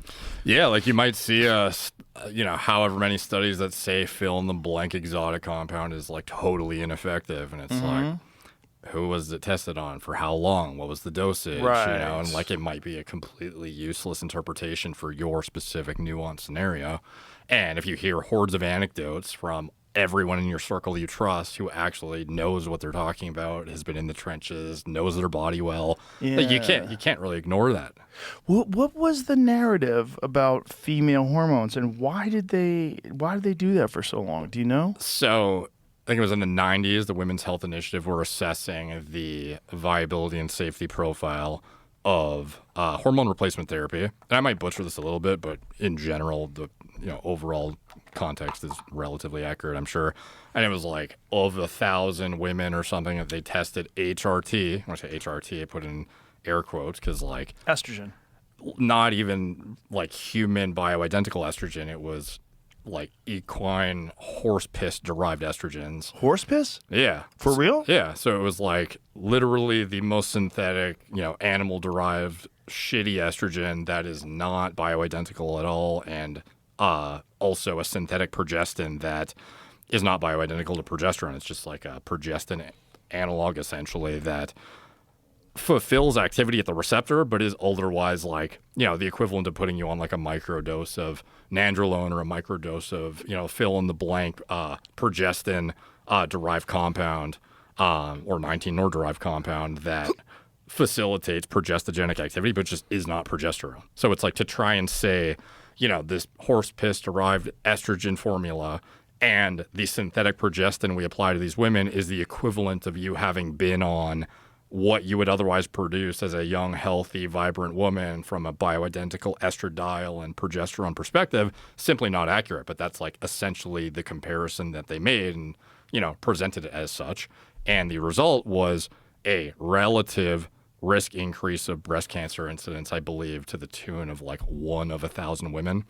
And the absolute number was like 3 of 1,000 in the placebo arm had breast cancer incidents, and then I think 4 out of 1,000 had breast cancer. So then the media ran with a 26% increase in risk. Oh, And, so like, everybody got panicky. Yeah. And like I might be misinterpreting one or two variables, but like high level, that's essentially what it was. And it caused mass hysteria and panic and basically dictated the facilitation of black box warnings being put on hormone therapy. So the most aggressive FDA warning that shows basically any clinician that's looking at it or anybody who's going to like take the risk of using it, this is the most dangerous drug you could use with the highest risk of like lethal side effect potential. And then on top of that, it just like wasn't representative of what is actual replacement therapy with what is the hormone you would be producing naturally.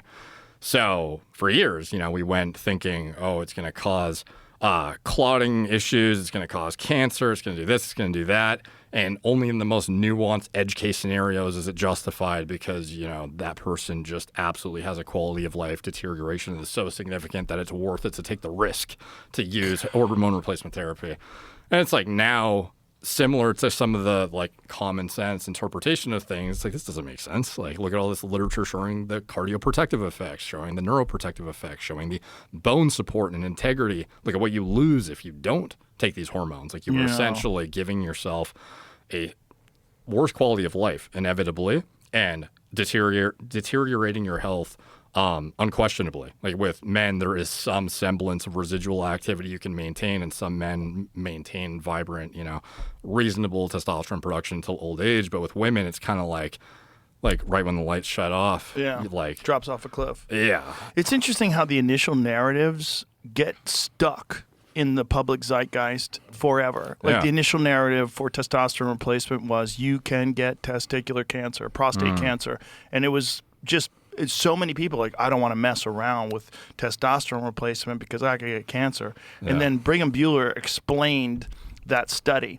Yeah. And explained the real results of that study. And it's like, it didn't show that anybody got prostate cancer from it. It's just not true. Yeah. And it's like, even the mechanism by which they argue it would cause it doesn't even make mechanistic sense because it's like the only way you're going to increase the prostate growth is via bringing, and it's like, of course, when you use hormones that are androgens, like you're going to grow tissues that they're exposed to, but it doesn't mean it's a bad thing necessarily. And if you're a hypogonadal male who has low T and it goes up to just the threshold of barely acceptable, that's where the growth essentially stops. And if you go beyond that into like medium normal, high normal, even super physiologic territory, your prostate doesn't linearly grow in exposure. Otherwise, bodybuilders would have massive prostates like busting out of their bodies. Giant dicks, too. Imagine that. We wish. Didn't have it. Well, how come it grows in large clitorises in women?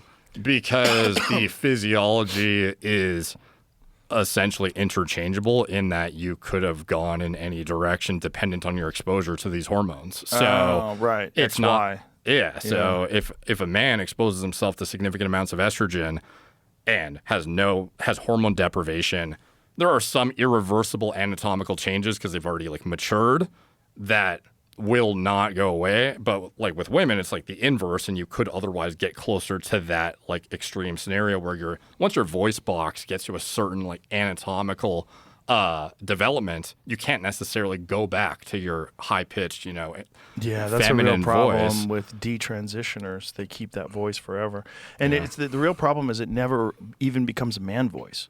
It just becomes weird. You know what I mean? Yeah. It's like the trans in-between. men never develop a voice like Isaac Hayes. Yeah, that's one of the tough things with HRT too is like as much as I think it's so amazing that it's being educated about and there's widespread attention being brought to the importance of it, there's also the cowboy docs who almost go to the hyper extreme of optimization and are putting women on aggressive dosages of testosterone saying, you've been lied to, this is actually what you need to feel good. And for a woman who's been, asexual for years and feels, has no energy and they are told this guy is, the cutting edge doc who everyone sees, they will probably trust his guidance. And as early as before I started Merrick Health, which is my company, my mom was getting hormone therapy guidance from a doc who was relatively well respected And the dose he put her on of testosterone was so aggressive that her voice was changing within weeks. Whoa. And I had to like cut the cord on it. I was like, what the hell is this? And her testosterone levels were like in the like 300s plus. Whoa. Yeah. So like you're essentially low normal, healthy male territory, not like actually, but like on a clinical reference range, and absolutely potential for masculinization. Yeah, and also horny as fuck. Potentially. Yeah. But it's like you didn't need to go there probably to get to horny as fuck. My wife has a friend who got on it, and she's a British lady, and she had a very funny phrase. She goes, his stuff makes me feel like a bloke. She goes, I'm horny like a bloke. Yeah. And testosterone can be helpful in women for sure, and it's an overlooked hormone that is absolutely important in women just the same as it is in men. It's just like you got to kind of know what you're getting yourself into too when it comes to like what is reasonable for a doctor to tell you need and at what like concentrations you should expect, blood level targets to be. Because if you just go in blind, you might end up with the most exotic, like Beverly Hills doc who thinks you should be on like the craziest cocktail ever because he knows you're going to feel it and respond really, really well immediately, but then also might just like fuck you up permanently. Well, this is also the problem with transitioners when you're becoming a trans man. Right. The initial impact is alleviation of anxiety and euphoria. You start feeling great because that's what testosterone does for you. It doesn't mean you're supposed to have that. Like your body's going, what the fuck is this? And now you're, essentially you're changing the whole cocktail of your body, and and you're going to give permanent changes that if you make a decision when you're 14, 15 years old, they put you on this stuff. Those detransitioners are some of the saddest stories, man, because they've become sterile. They'll never have children, and they lose their tits because they go to a doctor that thinks you should have your mammary glands chopped off when you're 15. It's fucking. We're in the weirdest of times with all this stuff because it's like what gets accepted and not accepted, and what again, like we were talking about the zeitgeist when a thought gets out there, and then it's very difficult to move away from that. And it's like, oh, you're affirming your true self. Like, really, with synthetic hormones that didn't exist in your body before, that's your true self? Yeah. Are you fucking sure? It sounds like this might be a social contagion that is like sweeping through the land. And one of the things that's really interesting is the drop-off of kids identifying as trans it coincides directly with Elon buying Twitter. Oh, wow. Yeah, like immediately when because you used to not be able to talk about it. You used to literally, if you dead name someone from Twitter, meaning like if you changed your name to Dominique and I called you Derek, I could get banned from Twitter for life, forever. That's crazy. Just by using your old name. Like if I called Bruce, Caitlyn Jenner Bruce, I would get banned from Twitter for life. Damn. Because it's nuts. Yeah. But it's like this very bizarre social contagion, this weird mind virus that went through the whole country. And everybody just signed up for it. And no one wanted to be a bigot. So I don't want to be a bigot. Yeah, I think as much as I think access to drugs is super, like you should have the full liberty to do whatever you want. That's where the importance of educating yourself is so critical because you really don't know what you're subjecting yourself to. If you have an immature brain too, you have not even had full frontal lobe development to try and think you're going to make a sound decision with how you're going to impact your lifelong physiology. It's probably... You can't even have a tattoo. It's not even legal to get a tattoo and you get your penis removed. It's fucking crazy. Yeah. It's fucking crazy. Yeah. Oh, they know. Some people know as early as 3. I've had conversations with people on this podcast. I have friends that have trans kids and they knew right away. Are you sure they didn't have a fucking insane mother and a gay child? Because that might be what was going on. Yeah. And now this gay child will never have an orgasm again because you've convinced them that they're not a gay child, that they're a woman, and which is in fact completely homophobic. Yeah.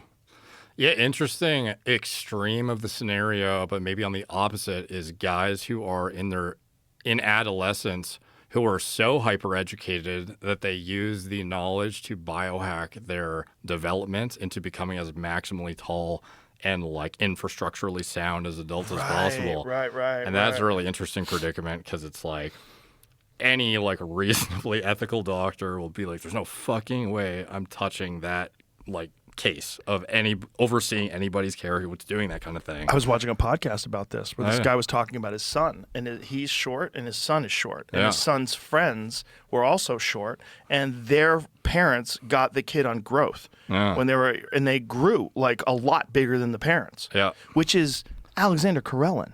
Do you know Karelin's story? They called him the experiment. He's the freakiest wrestler that has ever I existed. know who it is, but I Yeah. didn't know that specifically it was in adolescence that he was subjected Well, to. it's just speculation on Yeah, my part. just probably, Have you seen my photo that I have out in the gym? It's the photo that I put up to remind myself of what a pussy I really am. Is that when he's like about to fucking He's toss fucking that dude? hoisting that picture, that one. Yeah, it's a famous one. That guy was 300 fucking pounds and moved like a cat. Like unbelievably mobile and flexible and had like an insane record. Yeah. I think it was like 280-1 or 280-2. Like fucking insane. Like one of the most dominant wrestlers of all time. But there's they call him in Russia. They would call him the experiment. Yeah. And you see his parents. His parents like 5'5", 5'7", like small people. Yeah. And he's this fucking behemoth of a person. Yeah. And of course, the Soviet doping program is legendary. The movie Icarus highlights that. But everybody knew about that. The Eastern Bloc weightlifters, the females, they set records that were never broken again. These women completely became men. Yeah. There's a lot of evidence that they were doing that to their athletes. The fact that they wouldn't do it to their most dominant wrestler in the history of the fucking sport, and the guy who was the absolute biggest freak in the history of wrestling. Like there was nobody like that guy. Yeah, we should talk about some of those Russian drugs. I heard you bring up trimethazidine with somebody the other day. But before that, have you ever heard of the Lionel Messi story? No. Okay, so did you know that he was destined to be a dwarf if he didn't get on huge amounts of growth hormone? Really? Yeah, so he got supplied with pharmaceutical growth hormone by the team that was trying to get him to basically be with them. Well, he's a small guy as it is, right? Yeah, so he grew to what is otherwise an acceptable adult height, but he otherwise was destined to be literally a dwarf, whatever the socially acceptable term is. Wow. Yeah, so they either paid for his pharmaceutical growth hormone and got it for him, paid for it, made sure he was taking it, or he didn't become the greatest, some argue, the football player of all time. Well, it's also, you have to take into consideration, like, how much of an effect did that have on his performance? Because that guy can do things that no one else can do. Well, he definitely wouldn't have grown to the height he is. But it's not just the height. It's the explosive movement, his ability to change direction better than anybody. The infrastructure is obviously supporting of it. I don't necessarily know. Yeah, it would be impossible to really quantify that. There's no A/B test of it. Right. Yeah. Right. There's no placebo-controlled trial. But if he didn't do it, he would not be even playing. Wow. Yeah. I did not know that. Yeah, it's probably one of the most overlooked but wild cases of a professional athlete who needed to go full board to the tits when it comes to old was he when they did that to him? A young teen, if not a child. Seeing 11 years old. Yeah. Wow. Yeah. It was you either take this at the dose that is going to push you to maximal IGF-1 output territory, and we get you to as high of maturation as possible, or you're not going to be a professional player. How tall is Messi now? 5'7". Wow. Yeah. That's crazy. Well, I told you the Yoel Romero story, right? Probably. Yoel Romero is the biggest athletic freak I've ever seen in my life. And I've seen a lot of athletic freaks. Yoel Romero, when I believe it was in Australia, he was fighting, and after the fight, goes to a doctor to get checked up. He had a fractured orbital. He had, rough fight. The doctor examines him and then says to the UFC, "Where did you get this guy?" Oh, yeah. Did I tell you this? Yeah. And they go, "Hey, he's great, right?" He goes, "No. His tendons in his eyes are 3 times the size of a normal person." Oh, right. They said his orbital bone is already healing. Crazy. What did they do to him? Because he was on the Cuban Olympic program. Yeah. And the way he talks about it, the program was so regimented. In fact, they had tiers of athletes, and the highest tier ate 3 times a day. The tier below that ate 2 times a day.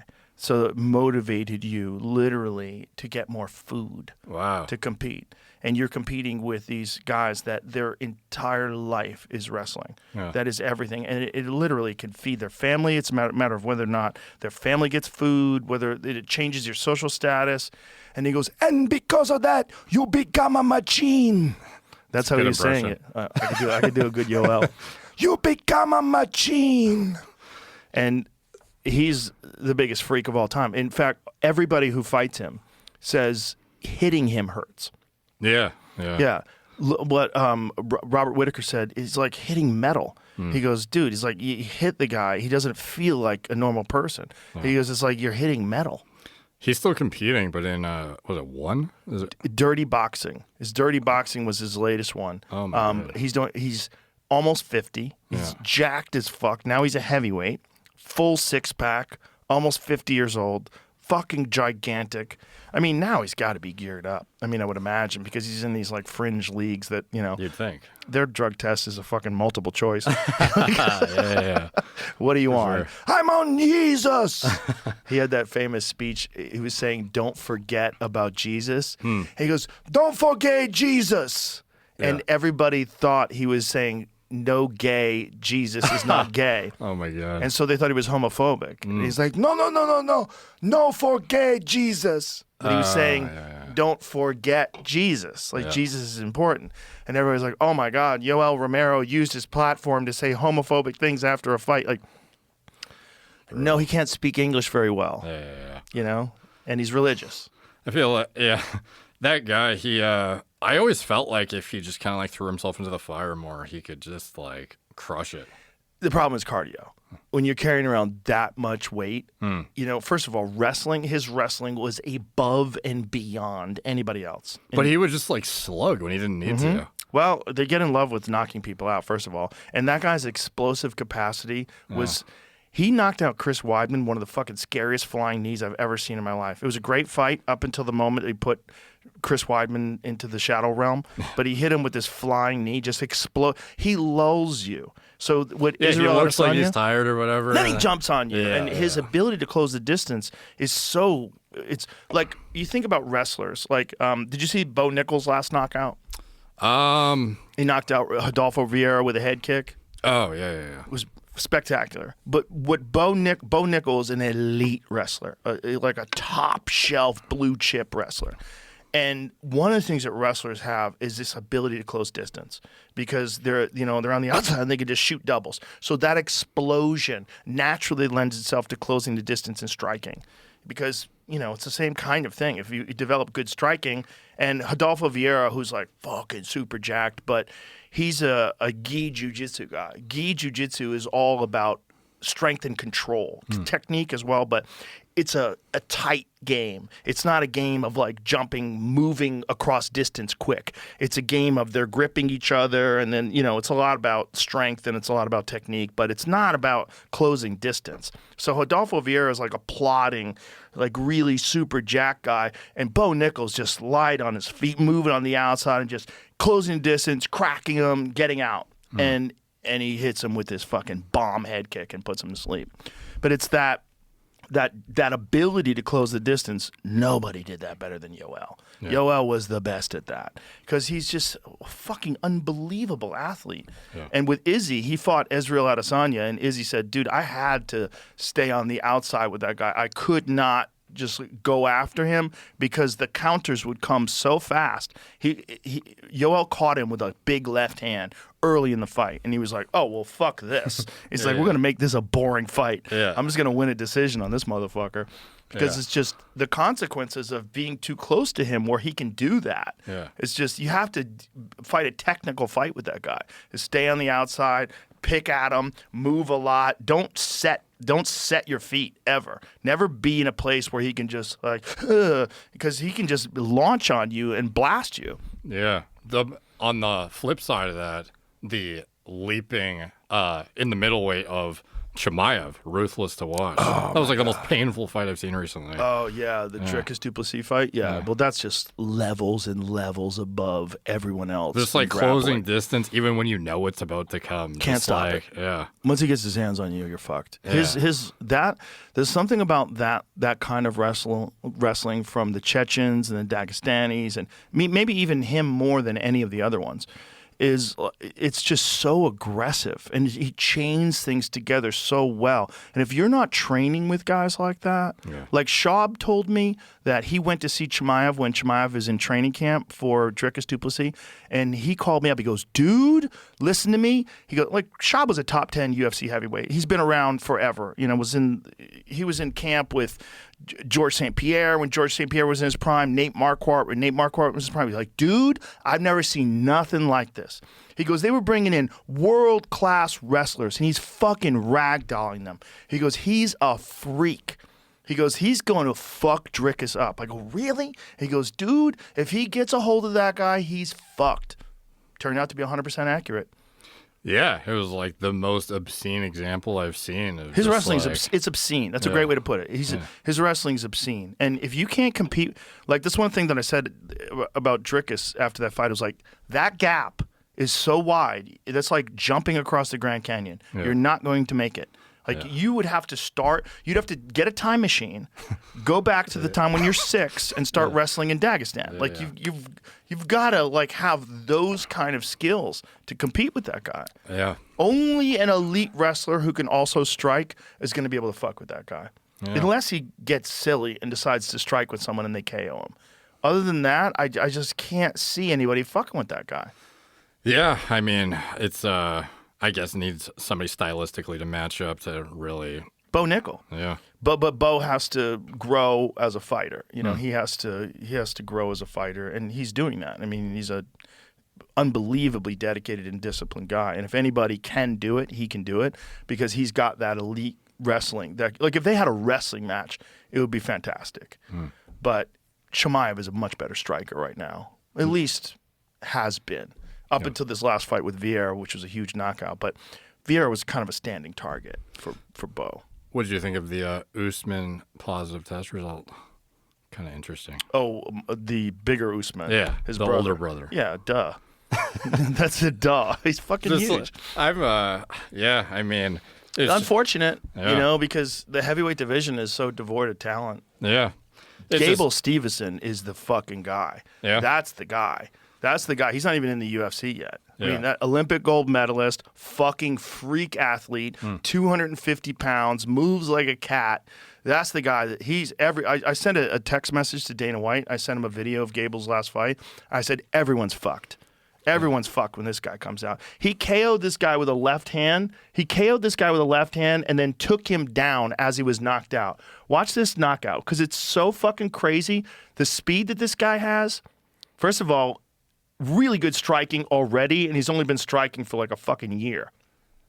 But watch when he KOs this guy, he hits him with a punch, boom, and then takes him down. Jesus. Dude, everyone's nasty. fucked.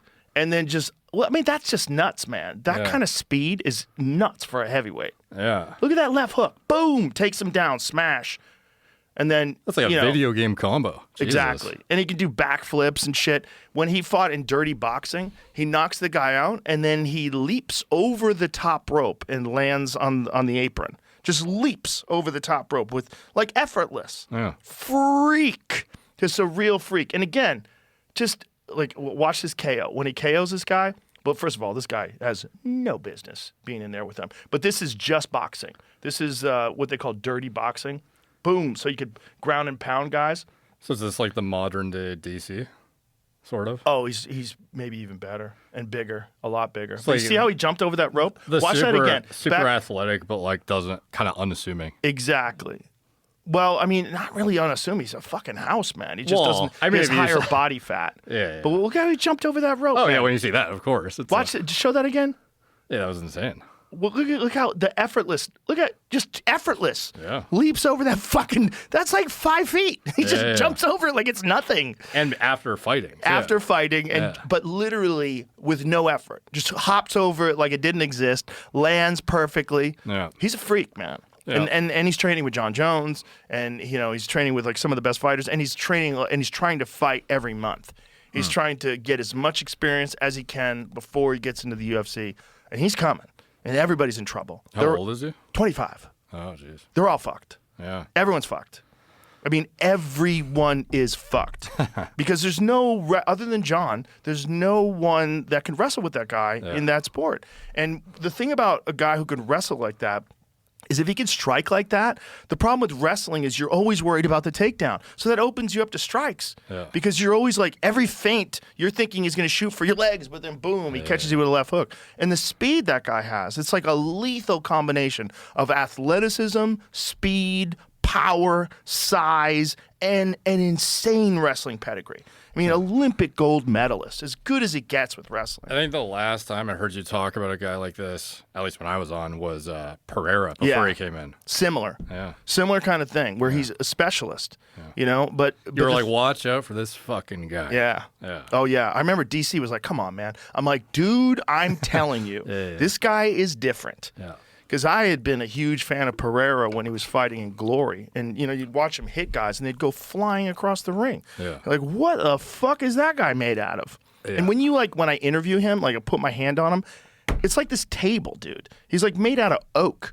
Like he's fucking dense. Yeah. And there's something about the way he throws punches. Have you ever seen him punch that machine? You know that machine that like generates like It's it shows like you effortless, but it's like super high power. He hit it with his right hand because his left hand had been bothering him, and he got 190. 100 like Francis Ngannou got a 129. He got a 190 with a right hand. Crazy. It's fucking insane, dude. I got like 150 with a kick. This guy got 190 with a punch. Jesus. 190 is insane. And it's his right hand. Yeah. I bet his left hand is probably 200. It's See if you can find that video. Deleted from the way I was looking at It got deleted? it. The way it was being advertised when you Google it is Broke not, the internet. it's not currently there. People like hide it. It's somewhere else. Bro, he hit so hard that Mark Goddard, after he fought Khalil Roundtree, after he just beat Khalil Roundtree across the octagon, beat Mark Goddard when they were announcing the KO and raising his hand. Mark comes up to me at the end of the fight. He goes, "The sound it makes when that guy hits people is ungodly."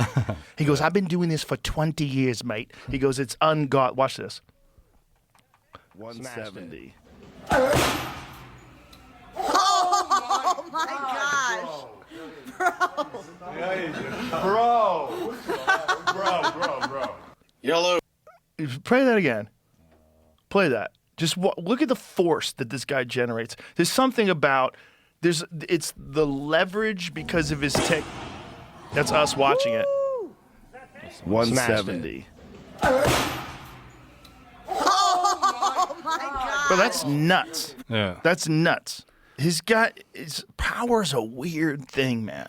You're born with it. Like nothing else. Like there's a lot of skills that you can acquire, but there's a threshold to how hard you're going to be able to hit. Yeah. And I think it's based on body mechanics. It's based on the frame. It's based on the size of your hand. He has massive hands. It's based on, there's just a lot of factors. Explosive, fast twitch muscle fiber. Some people don't have a lot of it. Some people are more of an endurance fighter and they don't hit as hard, but they could just get you with combinations and they put you away eventually. But Pereira is different, man. It's like he's like David Goggins always likes to say, he's uncommon amongst uncommon men. Yeah. It's interesting that his chin seems to be holding up really well. At light heavyweight. Yeah, and he has been knocked out before. He's getting older, and like he seems fine. Well, it's because he was not cutting weight anymore. There's nothing that fucks your chin up more than dehydration. When he was losing weight, he was getting down to 185 pounds, and he was weighing in the day of the fight at 226. 226, weighing in at 185, you cut weight, and then rehydrating up to 226 a day later. Damn. Like, you don't rehydrate your brain, man. And so you Yeah, can't sure. take shots. You can't take shots as well. And it's a common thread amongst fighters. Like Jack Hermanson, he got knocked out by Gregory Rodriguez at 185, and Gregory Rodriguez is another one. He's a freak. Just a giant 185. Like, it doesn't even make sense. You're standing next to him. I weigh 200 pounds, and I stand next to him. I'm a little short me. And I'm like, how? How the fuck are you 15 pounds lighter than me. That's not even it's not. This is science. Like it doesn't even make sense. And so Jack went down to 170 and just got KO'd the other day. Bad. Yeah, just rough. bad. Yeah. Because I think that you're way more vulnerable. Like Frankie Edgar's a perfect example because Frankie, when he was in his prime at 155, didn't cut any weight. He was one of the rare guys that was a 155-pound champion that was actually 155 pounds when he fought, and just amazing durability because of that. Because he didn't dehydrate himself, so he was like optimal. And there's like this point of diminishing returns where you're physically bigger, you're stronger, but you can't take shots. And you also fatigue quicker because your body essentially almost died 24 hours ago. Yeah. I mean, these guys get to death's door to make weight. Their whole face is sucked in. Their eyeballs are pulled back in their head. Yeah. It's kind of crazy. Yeah, I think more attention's going to come to how to actually ensure your brain stays safe in the sports for longevity purposes as people kind of realize how impactful like the weight cutting especially can be, but also like if you end up getting knocked out, you might not come back the same, and some of the strategies that should be employed after those fights as well to actually restore as quickly as possible and avoid permanent degradation. Well, it's like there's two schools of thought. There's one school of thought that I'm in, which we need to expand the weight classes. So we have more weight classes, and we need to somehow or another institute some sort of hydration policy where you cannot dehydrate yourself and weigh in and pretend that you weigh 170 when really you weigh 210, because there's a lot of guys doing that. And the other school of thought is they should be able to hydrate with IVs. Yeah. Because they used to be able to hydrate with IVs. The blood-brain barrier, and the hydration of the brain, it takes much longer to rehydrate your brain than it does to rehydrate your muscle tissue. Yeah. And so these guys are going in there, their muscles are full, but their brain is dehydrated, and they're vulnerable to getting knocked out. And I think that's what happened with Pereira, particularly with the Izzy fight. But Izzy caught him with a picture-perfect right hand, just right on the chin, and then followed it up with a left hook. But it was just... he didn't have the durability at 185 that he has at 205. At 205, he's been dropped. Like Khalil dropped him. Guys have dropped him. And, Ankalaev rocked him. But he can take it. He could take it at 205. Yeah. And now he's talking about going all the way up to heavyweight, which is kind of crazy. Yeah, I mean, like, all power to him if he does. Fuck. Who doesn't want to see it? Oh, yeah. I mean, I would love to see him fight John Jones at the White House. And what's your ideal White House card look like? John Jones versus Pereira, for sure. Conor McGregor versus Michael Chandler. That would be awesome. Okay. You want to have some fun. Like, that's a fun fight. And then you would probably want, like, Islam Makhachev versus Ilia Topuria. That would be insane. Maybe even at 155. I don't know if Islam even wants to make 155 anymore, but Ilia said he would fight him at 170, which is crazy because Ilia's smaller than me. Like, that's What's another his guy. walk around weight? I don't know. But that's another guy that has the touch of death. There's guys that just have freaky power. Hopefully he doesn't let his personal shit derail whatever is happening. I know. Like, you're in your late 20s, and it's like not the time, bro. I know. It's crazy. I don't know what happened. Dude, I don't know what happened with the wife. I don't know if it's a what happened. coincidence, but I mean, you can't. I'm sure the internet has their speculation, but the timing is very odd with, like, one of these interviews he did where somebody was almost seemed to plant in his head that, like, if you meet a wife in Miami, that she's probably, like, not a, good, Is that where he met her? I think so, yeah. And it was like, But he lives in Spain. and somebody, I forget who it was, but somebody, like, jokingly said, oh, you met, like, it looks like you can meet quality women in Miami. Crazy. Like, you would have never thought. And then he was, like, visibly shook. He was like, what do you mean by that? Oh, no. And the guy was like, did I just offend you and you're going to fuck me up? Or, like, what is happening right now? And he was just seemed to, like, almost internalize that, is there a reason I shouldn't trust Miami women and I haven't considered it? And then it's just like, you can't help but think with the timing, the fucking wheels are turning. Oh, God. I didn't know that he met her in Miami. I don't know if that's even true because he lives in Spain. Or if it even is, like, relevant at all, but it's just weird timing. I would imagine it's relevant. meeting a woman in Miami. If Like, I she's- mean, the factors certainly support that it's like a more likely chance that she's not the person she represented herself as potentially. But well, not just that. It's the culture of Miami. I always say that if you want to starve to death, open up a bookstore in Miami. It's like people are just partiers. It's like you should have a passport to go to Miami. It's barely America. Yeah. It's fun. It's a great city. A lot of fun. But it doesn't really lend itself to like the kind of like sturdy stay-at-home mom support for a world champion, because the discipline involved in being not just a world champion, but a world champion on Ilya's level, like a 2-division dominator, goes up, knocks out Charles Oliveira like it's nothing, which is not only that, had a celebration the night before the fight. Yeah. Celebrated that was his like, victory. That was almost like Gordon Ryan shit, like times two. Like Times two. Yeah. And even apologized to Charles. I'm sorry it has to be you. Yeah. I love you. You're a great guy. Sorry it has to be you. Like super respectful of Charles. He's a legend. Yeah. And then flatlines him in the first round, like he said he was going to. He's like, trust me, I'm going to knock him out in the first round. One punch, boom, touch of death. It's like there's guys that have, and for him, it's like not a big guy, right? Like not extremely muscular. Like there's nothing. He's not massive, but it's mechanics. His mechanics are fucking perfect. His timing is fucking perfect. Belief in himself, technique, everything. It's like all the above, but. It's like there's guys that you can't let hit you, and Ilya is one of them. And I think that probably carries all the way up to 170. I just don't. I mean, the difference between 170. Look at him, and then look at some of the big 170s like Jack Della Maddalena. He's a fucking big guy. Like there's like big like Michael Venom Page. He's fucking huge. That would be a nightmare matchup. For Ilya, if he really did decide to go to 170, a guy like Venom, because you can't hit that guy. Like, if you can't hit that guy and he can hit you, and he's a point fighting champion, so that is the absolute best style of the blitz, of like being able to close distance quickly. Nobody does that like that. MVP. He's the best at it. The best at it maybe of all time. Yeah, I wonder if it'd be kind of like when Canelo tried to go up, and then it was kind of like... And he fought Bivol. Yeah. I could see that sort of being the outcome where it's not as yeah, could be, but Canelo, it's like later in his career, but it's like there'll be a giant but also problem. you have like the disadvantage of it's actually MMA versus just boxing. But like the guy is one of the most exciting guys to watch.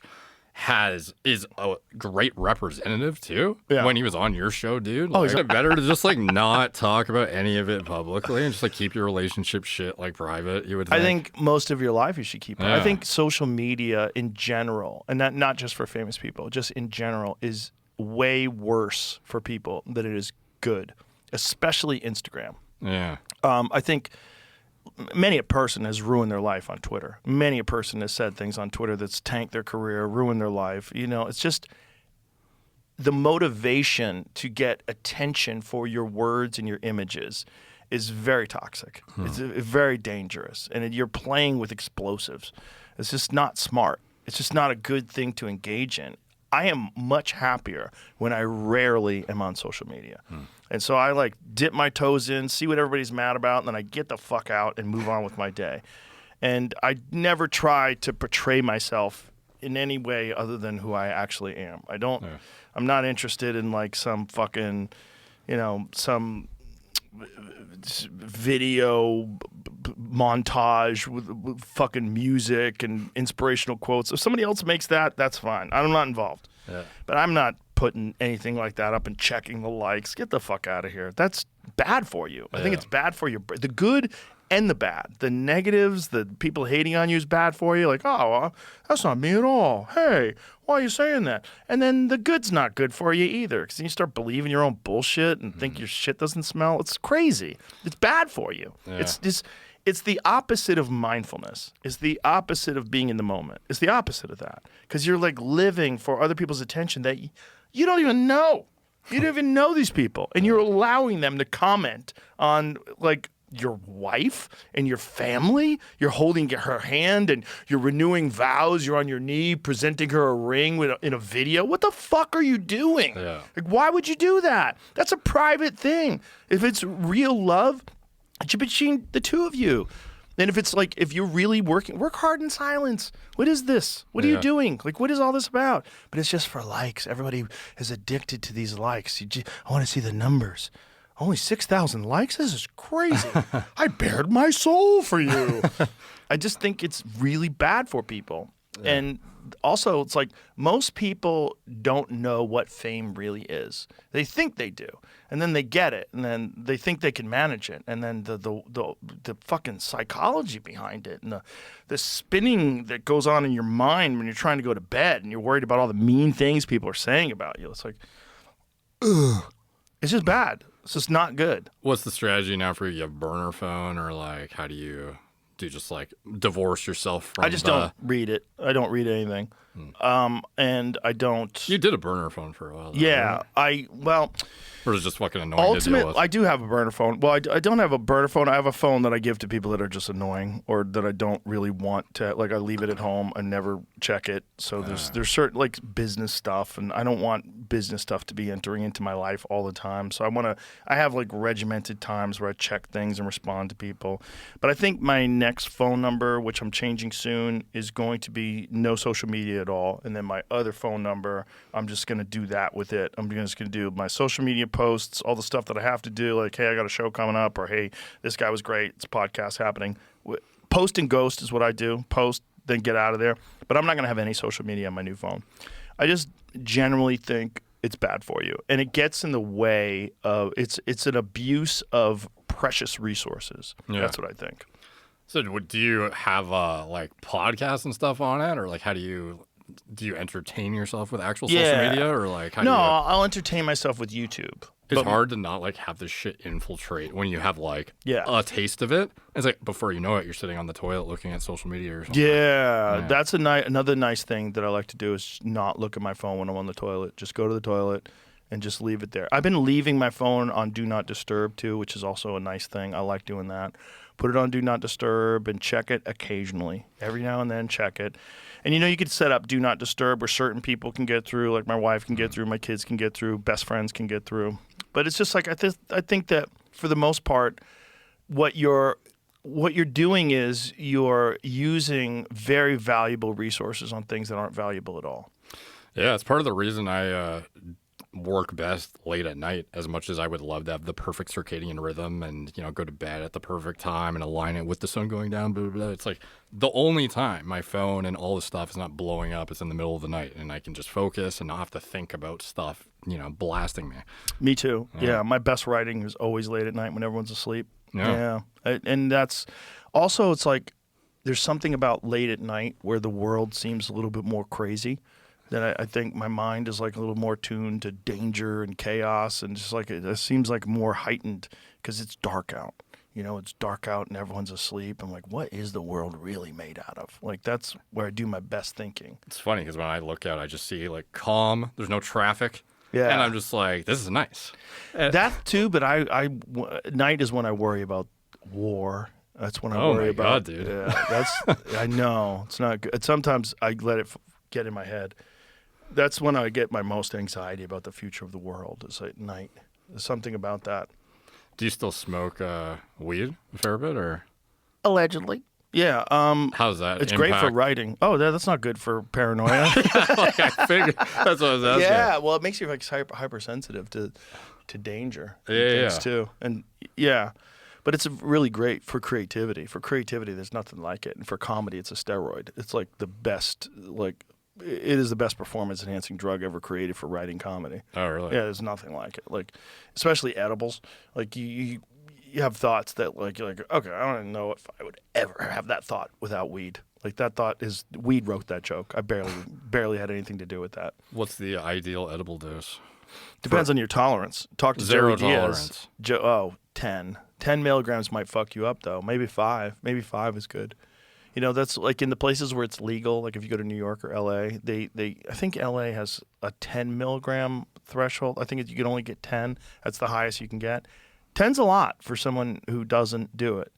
But, Joey Diaz will pop like a 250. Yeah. He'll pop a 5. He'll pop 250s. He's a fucking freak, though. Like, his tolerance is like nothing I've ever seen in my life. Yeah. He used to dose people. He would take like a 25 milligram edible, and he'd take the wrapper off and put a 250 milligram edible in and give it to his co-host. Oh my God, dude. It's like, I think it's funny, but like, I'm not. It's only funny because it's Joey. Yeah. If it was anybody that he didn't love, you'd be like, what the fuck is wrong with you? But when Joey does it, it's just like, oh my God. So you just think you're dying like well, unreasonably or something? you just know, and he's over there laughing. Ha ha ha! And you're just sitting there spiraling, knowing Yeah. that you fucked you up. Yeah, he just always says, I want to see the devil. He goes, fuck this microdosing. I want to see the devil. He likes seeing he likes getting freaked out. He likes it. But I mean, for creativity, I think it has a place. That's the comedian juice right there. Yeah, I think, not for everybody. Some people don't like it at all. I know some really great comics that are stone cold sober. And for them, it's just, they just like to sit and think. But a lot of the best ones that I know, they have switched over to either a flip phone or a phone with nothing on it. No social media at all. I think eventually you realize, like, that time you're spending with just scrolling mindlessly through things, it's such precious resources. Your time, you only have so much time in a day, and you're spending time just looking at nonsense. But also the other side of it is, you do want to have your finger on the pulse of society. You want to kind of know what's going on in the world. Yeah, if you're a comedian, how do you even like talk about pop culture and stuff that's trending or whatever? Well, interestingly enough, I get sent enough things. Oh, it's like consolidated for you? Yeah. I get sent enough things by my friends that are fucked up that I don't have to go looking. Yeah. So I go, Jesus, is that real? And then I'll maybe, do a search and find out that it is real and then read about it and like go, what? But that I think is probably valuable because it's keeping you informed. It's the endless, mindless scrolling that I think is the most detrimental and the one that robs you of the most time because, you could be sitting down at the kitchen table and all of a sudden you have this plan for the day, you're going to get going, you're drinking a cup of coffee, and then, 45 minutes is gone. Yeah. 45, you get a brutal fucking workout in 45 minutes, but you didn't do anything. There's nothing more guilty feeling than having wasted like your 6 to 8 really sharp mental hours, any part of that on something that dumb. I feel so bad when I do it. Yeah. When I have done it in the past, I just feel like And it's like, how did I such do a it loser. again? Yep. Yeah. How did I let it get me Yeah, again? it's like you feel like an idiot or like a druggie or something. It's like, Well, you are. Yeah. You're a low level druggie. It's a low drug. It's not even a good one. It's not even like I feel great. This is amazing. Like it doesn't even do that to you. Yeah. Sugar Sean O'Malley had a great quote. He said, even when I'm just regular scrolling, even if it has nothing to do with me, he goes, I get a low level anxiety. And I'm like, yeah, me too. Like it's weird. And I think that low level anxiety is like a little bit of you're wasting your time. Yeah, 'cause for sure. when he fought Marab the second time, he got totally off social media for like months and months. Oh, probably the best strategy. Yeah, it still didn't help. Yeah. I mean, at least he put in did what he thought would work though. Did his best. There's a lot of people that Yeah. will succumb to the pressure at the max level and check the, what people are saying about them, who's going to win. That's the worst, man. Watching your training footage you posted and being Seeing if fuck people like this it. guy talking Yeah. about whatever. Yeah. I mean, some people thrive on it. They like haters. Bodybuilding's the worst for it too. I'm sure it's just as bad in MMA, but it's like your entire physique is like your social media brand. So it's like you post your physique and then the feedback you get, you kind of have to look at, I guess, because it's like what you compete with too. So you're literally taking judge feedback that's subjective and taking what they're telling you is wrong with your body to fix. And then you're just bombarded by people in the comment section that are like, you lost because of this, you're lazy, how'd you not get in shape? And it's like even down to the lighting on stage can make you look much worse than you actually are. I'll be like, you showed up with soggy glutes, bitch. And it's like, I'm fucking shredded. Like, what are you talking about? Soggy glutes is hilarious. Yeah. And it's like back in the 90s, I don't know what it was, but it was like some of the lighting too was almost so bad that it gave this granular, sharp, kind of like pixelated but like etchy look to the physiques, and it would look like they were more cut and defined and just better downlighting overall. And some of these shows, they're so washed out with the high resolution and like the perfect, I want to say perfect, it's like almost overexposed lighting to show what's going on the stage, that they look watery and fat, even when they're like, and I say watery and fat, like, like the fucked up perception of the fitness industry. It's like proportional to what you're expected to look like. But it's like they could be shredded out of their mind and like having worked so hard to show up in shape and then just get like decimated online from some fucking keyboard warrior who's like, your back is like too watery, bro. Go back to the fucking elliptical, Well, it's also like bodybuilding is the sport of ego, right? Because it's only about what you look like. Yeah, it's crazy. That's the whole thing. It's not about how fast you are. Like, look, Gable. I was like, he's not shredded, but he's the ultimate freak. Yeah. Look like BJ Penn in his prime. Like, there's a lot of guys who they were never shredded. They were always just smooth and fuck people up. David Benavidez, another one, like elite world class boxer, light heavyweight champion. Got a little muffin top. Did you see his last fight? Benavidez fought Anthony Yard. Okay, perfect contrast. Just happened last weekend. I missed that one. Yeah, Yard is fucking shredded. He is an Adonis. He is a Greek god. He is literally like, you look at him, there's no way if you saw the two of them, you would say that guy on the left that has no abs and is smooth is going to fucking destroy the guy on the right. Yeah. Nobody would believe it. See if you can find, the two of them together. There's no way. There's no way. David Benavidez is one of the scariest guys alive because he's relentless. He's so fucking skillful. He's so fast. His brutal combinations, but he's so unimpressive physically looking at him. And Yard looks like you would expect in a movie, like the perfect scary opponent. Like there's Benavidez. Oh yeah. Like look at him. I mean, he looks like an athlete, right? Looks in shape. Yeah. But now, where do you see Yard? Look at Yard. Oh, shit. Shredded. Yeah, like fitness fucking model. Shredded. And brutal power, too, but it just couldn't fuck with Benavidez. See, go way deep into the fight before he stops him. Yeah, I mean, Benavidez was just putting it on him. Just standing right in front. And Yard, the thing about having that much musculature, there's just a reality of the oxygen. Just beat the shit out of him, man. Yeah. And Yard's really good, man. He's a really good boxer. But Benavidez, like, look at the difference in the physiques, man. His physique is perfect. Yeah, I mean, it's almost like a limitation for some people where you're just, like, sapping up so much oxygen carrying capacity to supply the tissue. But it's also there's a skill gap. I mean, Benavidez is super fucking skillful. And this is the guy that people say Canelo's been avoiding. And he kind of probably has, because Benavidez is the up-and-coming Mexican champion that everybody loves, and Canelo is, the king, and everybody was like, this is the big fight at 168, and so Benavidez had to go up to 175 to get big fights, because Canelo wouldn't fight him at 168. Huh. Canelo is he just kind of like picking and choosing? Look at this, bro. Come on, man. This fucking guy's good. He's so good. How old and he is stands he? Right. He's young, man. I think Benavidez is he 28? How old is David Benavidez? He's young. Okay. Young and elite and going through his prime right now. How old is he? 28, yeah. Okay. Yeah, in his prime. Who's even more unassuming is like half the NHL players that play hockey. Oh, really? Oh, dude. Like, have you ever seen somebody look more like a frat bro who does not play sports? NHL players. Well, those guys have crazy cardio. Yeah.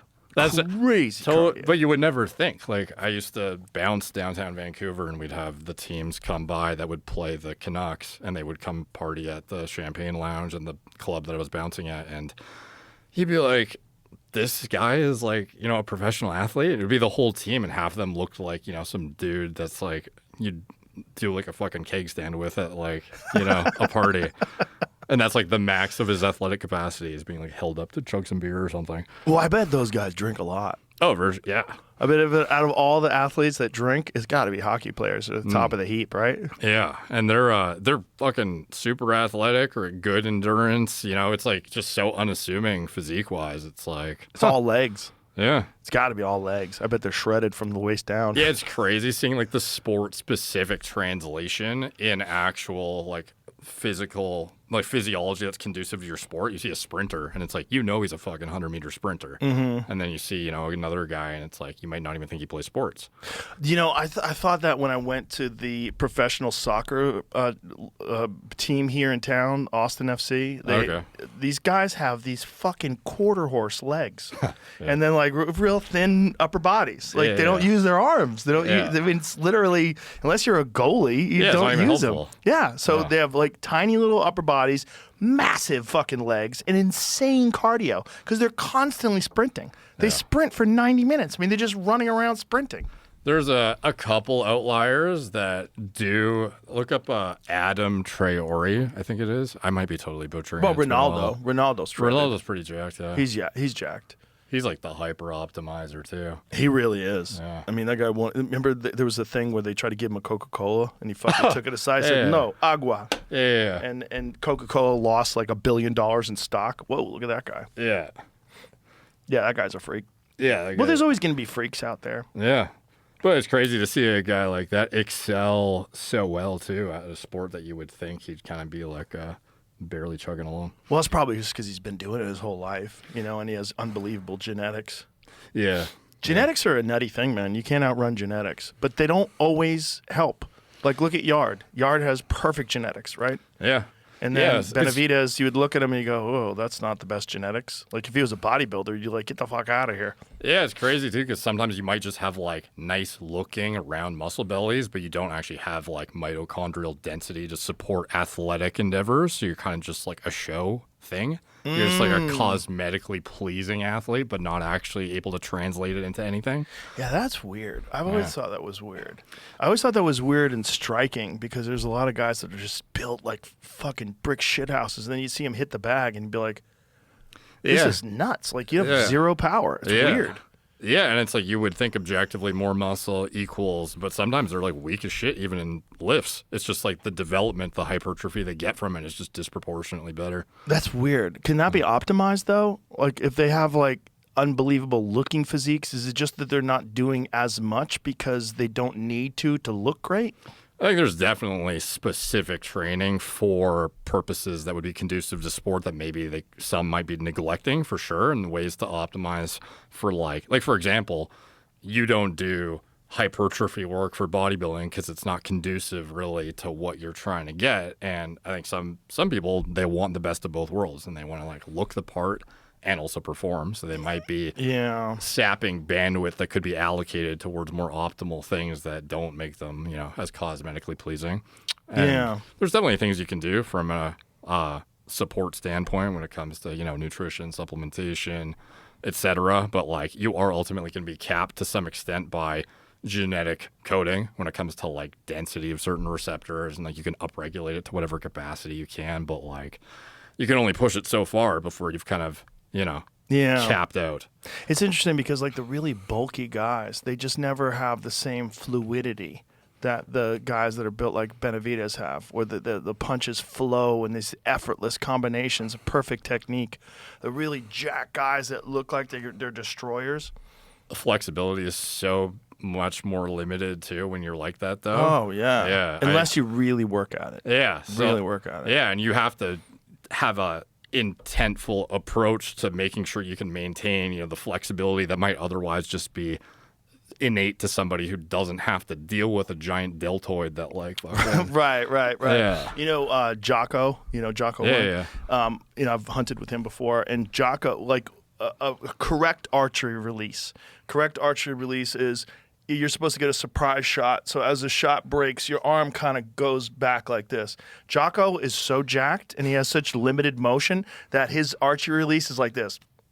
Like it doesn't, but he's doing it correctly. Yeah. But it doesn't move the same way. It's all just Jocko smash.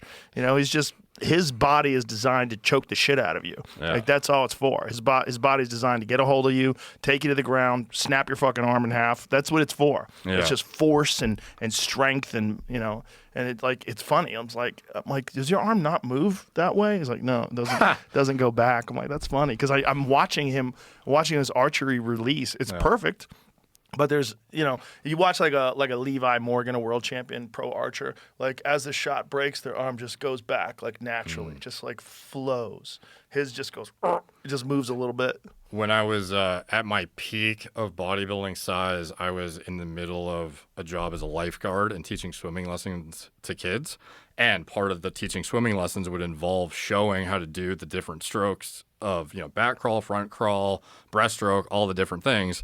And when you're like a 265-pound bodybuilder, it gets pretty difficult because not only do you just sink harder because you're, mostly muscle, but also like just even trying to get a straight arm past your head, it's impossible. So I actually had to stop teaching swimming. Your ears, your fucking shoulders are slamming into your ears. Like it would look like you couldn't even do what you're trying to teach like a fucking 6-year-old or something. Very few guys work on mobility. A great example of someone who does is Arman Sarukian. Arman Sarukian, who just won, he beat Dan Hooker 2 weeks ago or a week ago. His mobility training is fucking super impressive. Like he is jacked. Have you seen Arman? Yeah, he's pretty shredded. He's a guy that like doesn't pass the smell test. There's a way to improve mobility, by the way. It's just a lot of bodybuilders like do not care. Right. And like there is some anatomical limitations ultimately if there is muscles literally in the way. But I just want to put it out there, like I'm sure I could have figured it out if I cared at the time. Perhaps, but at 265 with your frame. Oh yeah, I would have been limited by like the actual anatomy, but like I had no care for optimizing mobility or anything. I was just like, what's my max bench? Show a photo of Derek when he was jacked, when he was super jacked. Because there's some photos of him out there that are just, you were preposterous. Yeah. Do you miss those days? You ever look at that physique and go, damn, I look pretty fucking good? No. I mean, I feel like I've come to peace a while ago with not looking like that anymore. It's a lot of upkeep, dude, to like... Yeah, look at you then. Is that at your height? I think you were a little bigger than that at one point. Yeah, I think this is like a profile picture, so... Yeah, that was a more recent one. It was probably like how I lost 75 pounds, and the bottom left is probably... Yeah, right there. The fat, right there. Maybe one of those. That shot probably is one of the bigger ones. Bro, you got big at one point in time. Yeah. Was that how you were before you started lifting? Look at that old school BlackBerry you have. So that dates it just by the phone. Oh, yeah. Yeah, it was, I was like trying to be a competitive bodybuilder, and I just kind of realized that I could look good for, like fitness industry, I guess, for kind of looking jacked for Instagram or whatever, and like doing okay at like a regional level for, a lower tier level of physiques. But like bodybuilding, to take it to that next level, it was just like a level of stress I wouldn't be able to, one, be willing to sustain, and then two, it just wouldn't have been worth it because it was like, I had tried pushing drugs and like I just wasn't responding to a level I knew I needed to continue and justify using that much.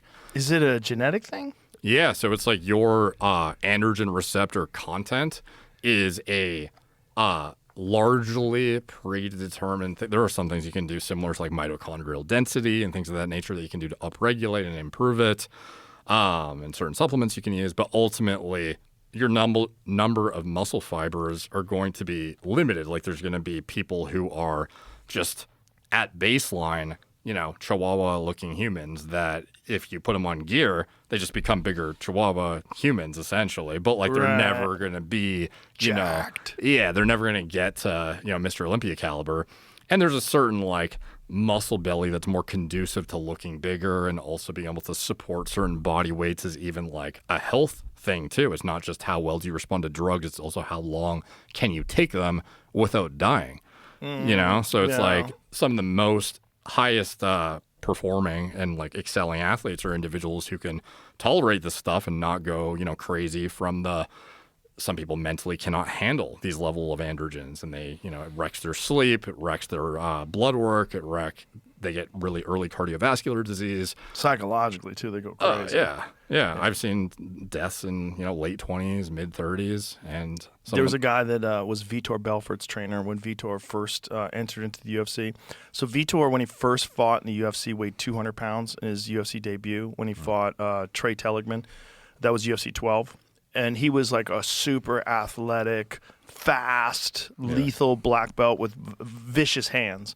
And then when he fought Randy Couture, he was 240, and his neck started at the top of his head. It was he just looked like a lion. It was a giant fucking trap. Yeah, it was just ridiculous. He was just ridiculous. And the guy who was working out with him, this guy Curtis, wound up dying very young. And we used to call him garden hoses because this guy's veins he was so vascular. It was fucking ridiculous. We worked out next to him like, bro, you got garden hoses for veins. You're fucking insane. Yeah. He was just insane. And he was so big, like so big, 300 plus, 5'10", 300 plus pounds, just fucking jacked. He was so big. And, you know, he had Vitor convinced that that was the way to go. Just fucking hit the gas, full speed. Yeah, I mean, at his peak, he was one of the sauciest dudes, right? At least, you know, he was like the perfect hybrid of athleticism meets like crazy-looking physique, I would say, at least at the time, from what I can recall. Well, the TRT Vitor was Vitor. So Vitor on the gear when he was younger, and then no gear for a while, lull period, and then when they had TRT in the UFC, where they allowed it when it was legal, which was a crazy few years. That people call it the TRT Vitor years, where Vitor was just dominating everybody. Yeah, it was like terrifying. Him and Overeem are like poster childs. Overeem was the poster child. See if you can find a video of Arman Sarukian's mobility workouts. Do you have it? Because he does really interesting stuff. Oh yeah, yeah, like stuff I've never seen UFC athletes do. But I would think would be really conducive, especially to like scrambles and weird grappling positions where you want to have strength in like odd positions of your body where you're stretched out and. Not that bad. There's one on the side just showing. Oh yeah, I can't imagine. So this kind of stuff, like this kind of stuff. Yeah. Like look at this. Like look at all these things. So he's doing these kind of things all the time. Oh yeah. Just to maintain that kind of flexibility along with all that mass and all that power that he has. Yeah, getting out of some of those awkward positions, like you got to be able to get into weird spots comfortably. And yeah, look at that. Like that's crazy. That's crazy rotation of his back. Yeah. He's got amazing mobility, but I do have to say he also has back problems. And it might be one of the reasons why he does this. I mean, yeah, when you go exorcism on the fucking twister machine, I can imagine you probably end up with something. I don't think that's what caused it, honestly. I think it's probably grappling. He's a really elite grappler. There's a video of him grappling with Hamzat, and he keeps up with Hamzat, and they're 2 weight classes separated. And Hamzat is fucking fantastic, and you know they're scrambling, and it's like a very competitive grappling session. Yeah. I mean, it's and circling back to some like, you know, the sauce days and like the garden hose guy, I do think it's good that the education is out there though for people to be able to know how to not die from this stuff now. Because it's that's Curtis. Yeah, that's him. Because back then it would just be like, go to that photo again in the upper left. That upper left photo, that's crazy. Guy was so vascular. Like look at his bicep, fucking bananas, right? Look at that right bicep and his chest. He's got fucking garden hoses on his chest. Body. Yeah, full chocolate, but chocolate face too. He had chocolate face. Or Milano tan out the wazoo. Well, you know the guys that do it now, where they keep their face white because they don't want to be called out for having blackface. Have you seen that? Yeah. That's funny. Yeah, it is funny. Have you seen the? I think we looked at the Milano tan people. Is that on the first one? Peptide? Milano tan 2 is one of the. I don't know if it's an obscure one, but I guess maybe proportional to some of the more widespread ones nowadays. But it's like a melanocortin receptor agonist, and actually an analog of it is used for women for hypoactive, like low sexual drive. So it actually enhances sexual drive too. So there's like a component, there's a version of the drug that doesn't tan you, that just like makes you hornier, that women are prescribed called Vyleesi. And then men, there's no drug approved, but you could theoretically take it, but it gives you boners and also makes you tanned if you take the melanotan too. Yeah. Huh. Yeah, so it's like for bodybuilders, and it also suppresses appetite as well. Whoa, it really does that? That's well. That's a weird. The lighting on that one on the right is weird. Chris Bell. Like from the Daily. Yeah, it's right on the Daily Mail. Though it seems like they might have. No, dude. This is actually possible. I like how it says that too. Yeah, you can literally manually become black with this drug. Didn't some lady take that? And she was on like one of them Sally Jesse Raphael shows. Yeah, and she claimed she was black. Yeah. Yeah. And she's like, look at me. What are you going to tell me I'm not? Yeah. She started talking like, you know. Oh, God. Yeah. How wild. Yeah. What if it did it to your hair, too? It does. Because Really? it's all pigment related. So it does make your hair blacker as well. It makes your facial hair darker. What does it do? Is there something like that for guys that have gray hair? Yeah, like it does it to your... Is this the lady? Yeah, this is the lady. Forgot about this. Look at her boobs, too. Yeah. Oh, my God. Yeah, it's crazy. That lady might be insane.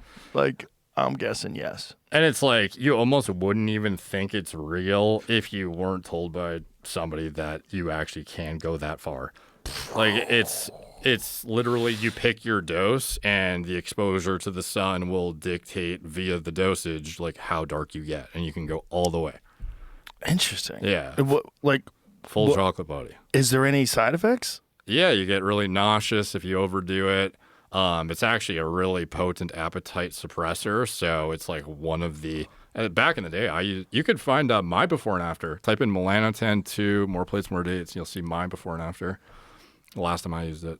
But, And did you use it for bodybuilding to try yeah. to? Yeah. Because I'm pale as shit. So like for me, the thought of having a tan was pretty awesome. There's me with my CPAP mask on. if you Why'd scroll, you take it with a CPAP mask on? I was just like, I look kind of fucking shredded. I'll take a pic. That's funny. If you scroll down, you'll see my back before and after. If you keep going, there, right there. Oh, wow. Yeah, and that's like So it weeks does- apart. Does tan you. Yeah, Dude, you had fucking giant lats, man. That's nuts. yeah, You look like you could jump off a fucking cliff and fly like a squirrel. yeah. What a weird pose, eh? You just stand there like, Yeah. Well, bodybuilding is weird, period. yeah. It is odd. It's just like the whole idea is not the function. It's not performance. It's just looking giant. Yeah, it's like some of the exercises don't even translate the way you think they would too. Like you get really good at the bench press, and then you do something else that you think is like pushing related or like force production. It's like, oh, I'm weak as shit here for some reason, even though you thought it would translate. But there's not like it's almost training neuronal patterns too, more than even just like the muscle.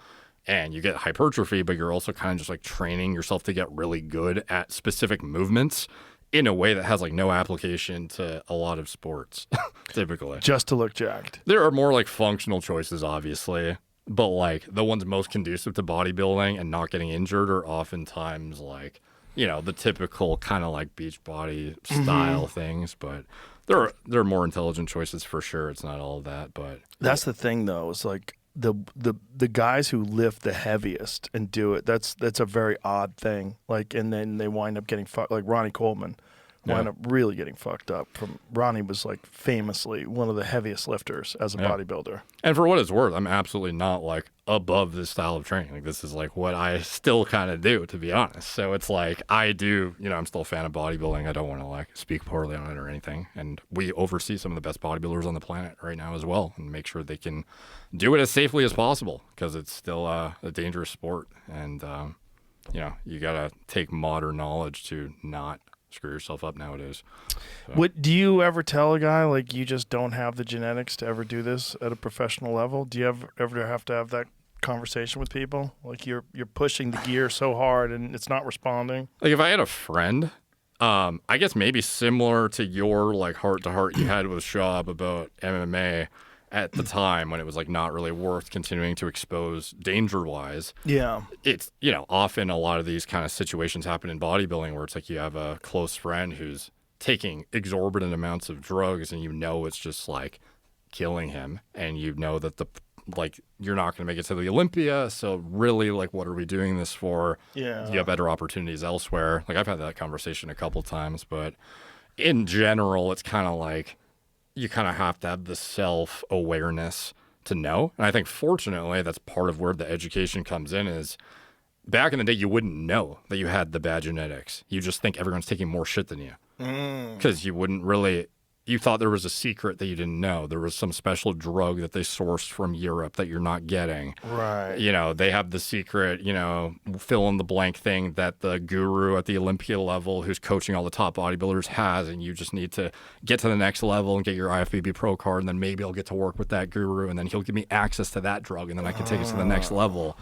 And then before you know it, a lot of these guys are still grinding for really like low level shows or like to place poorly even at like the entry level of professional, and their health is a wreck. And they're not really going to make it to where they think maybe they're on the path to. And so, I don't know. I think the more, transparent look into it has made a lot of people more self-aware to check themselves and also to know if they're even... Because you have to respond well from a health standpoint, too. It's not just how good do I look in the mirror. If you have wrecked blood work or you have a abnormal... anatomical structure of your heart before you start subjecting yourself to hormones. These are things that are all checkable now proactively, and you could tell beforehand if you're a good candidate, not just from a muscular response standpoint, but also from a health tolerant standpoint. I wonder what, if any, what factor genetic engineering is going to play into bodybuilding. Myostatin inhibition. Yeah. There is gene therapies that are being utilized now. They're just not that efficacious.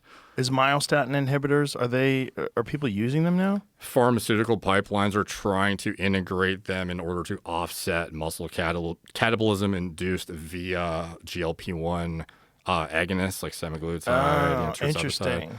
Yeah, so it's kind of a unique time because not only do we have really aggressive fat loss agents that actually work now that are not simply stimming your brain to, to high hell, which a lot of the previous drugs worked like that. Now it's like we have these effective things, but they make you eat so little that now the next thing is there's all this attention on how to lose healthy weight and not, a bunch of muscle weight, because there's more education around the importance of losing, fat and not muscle, which is metabolically active tissue, health supporting. Whereas if you just end up skinny fat, you might be no better off than when you started, depending on the person. So, so some of the more refined, currently being developed drugs are like these fat loss, appetite suppressing agents with concurrent like thermogenic properties for energy expenditure, and then muscle preservation mechanisms built in that inhibit myostatin or act through other pathways to try and keep the muscle on you. Yeah, Brigham from Ways to Well was explaining that some people are using GLP-1s in conjunction with IGF, and they're combining a bunch of different things to offset the bone density and muscle loss. And then also encouraging weightlifting while they're doing it, because a lot of people are just taking them and then just shriveling. Because, look, if you starve yourself, you will lose weight, but you're going to lose bone density, you're going to lose tissue, you're going to lose everything. Yeah, that's like one of the, I think, most important components of the usage of them is, especially with, women who might be otherwise not even integrating it into their regular life. They just end up eating less of what is already a nutrient poor or protein poor diet and aren't strength training as much as, I guess, proportionally to men. It's becoming more prevalent among women, obviously, which is great. But like the bone loss and muscle loss is significant among anybody who is depriving themselves of nutrients like that, and then not heart doing tissue too. Yeah, like everything. That's you're basically crazy. Self-inducing malnutrition. Can you just diet? I mean, it's really a discipline thing with not with people that are severely obese. Like, I'm in favor of GLP-1s for people. Like, if you're 500 pounds, but I do have to say, Jelly Roll did it on the natch. He did it on the natch. He did not take GLP-1s. He's not taking nothing, man. That guy is just working out every day, and he just cut all the bullshit out of his life. He got rid of his phone. He didn't have a phone he has one now, but he didn't have a phone for the fucking longest time. Even when you text him, the little image that shows up when you get a phone, it's a phone with a fucking red line through it. Yeah. What does that mean? Like, I mean, he's just not interested in phones, man. Okay. He decided not to have a phone for a long time because he realized it was negative for his mental health, and he wanted to lose a bunch of weight, but he did it naturally. He really did. He did it just through hard work and discipline and just, have you seen the images of him now? No. Bro.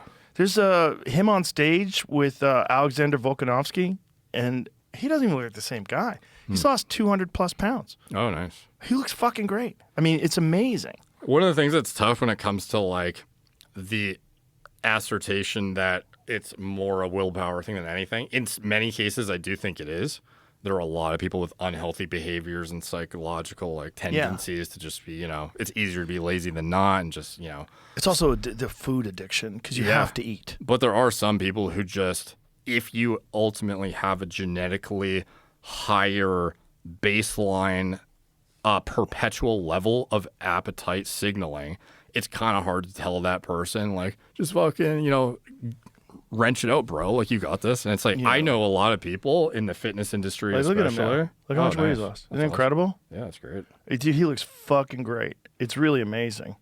No, especially impressive for individuals who are that obese to make that big of a change. It's like, it's the hardest to make that first step and get that big of a weight cut. Yeah, and then it's momentum after that. I watched an incredible video yesterday. It was one of the most motivational videos I've ever seen. I'll send it to you, Jamie. It's this kid, and this guy he's out of shape. He's got high body fat, and the video is him saying that he wants to work out like David Goggins for 100 days. He doesn't work out at all.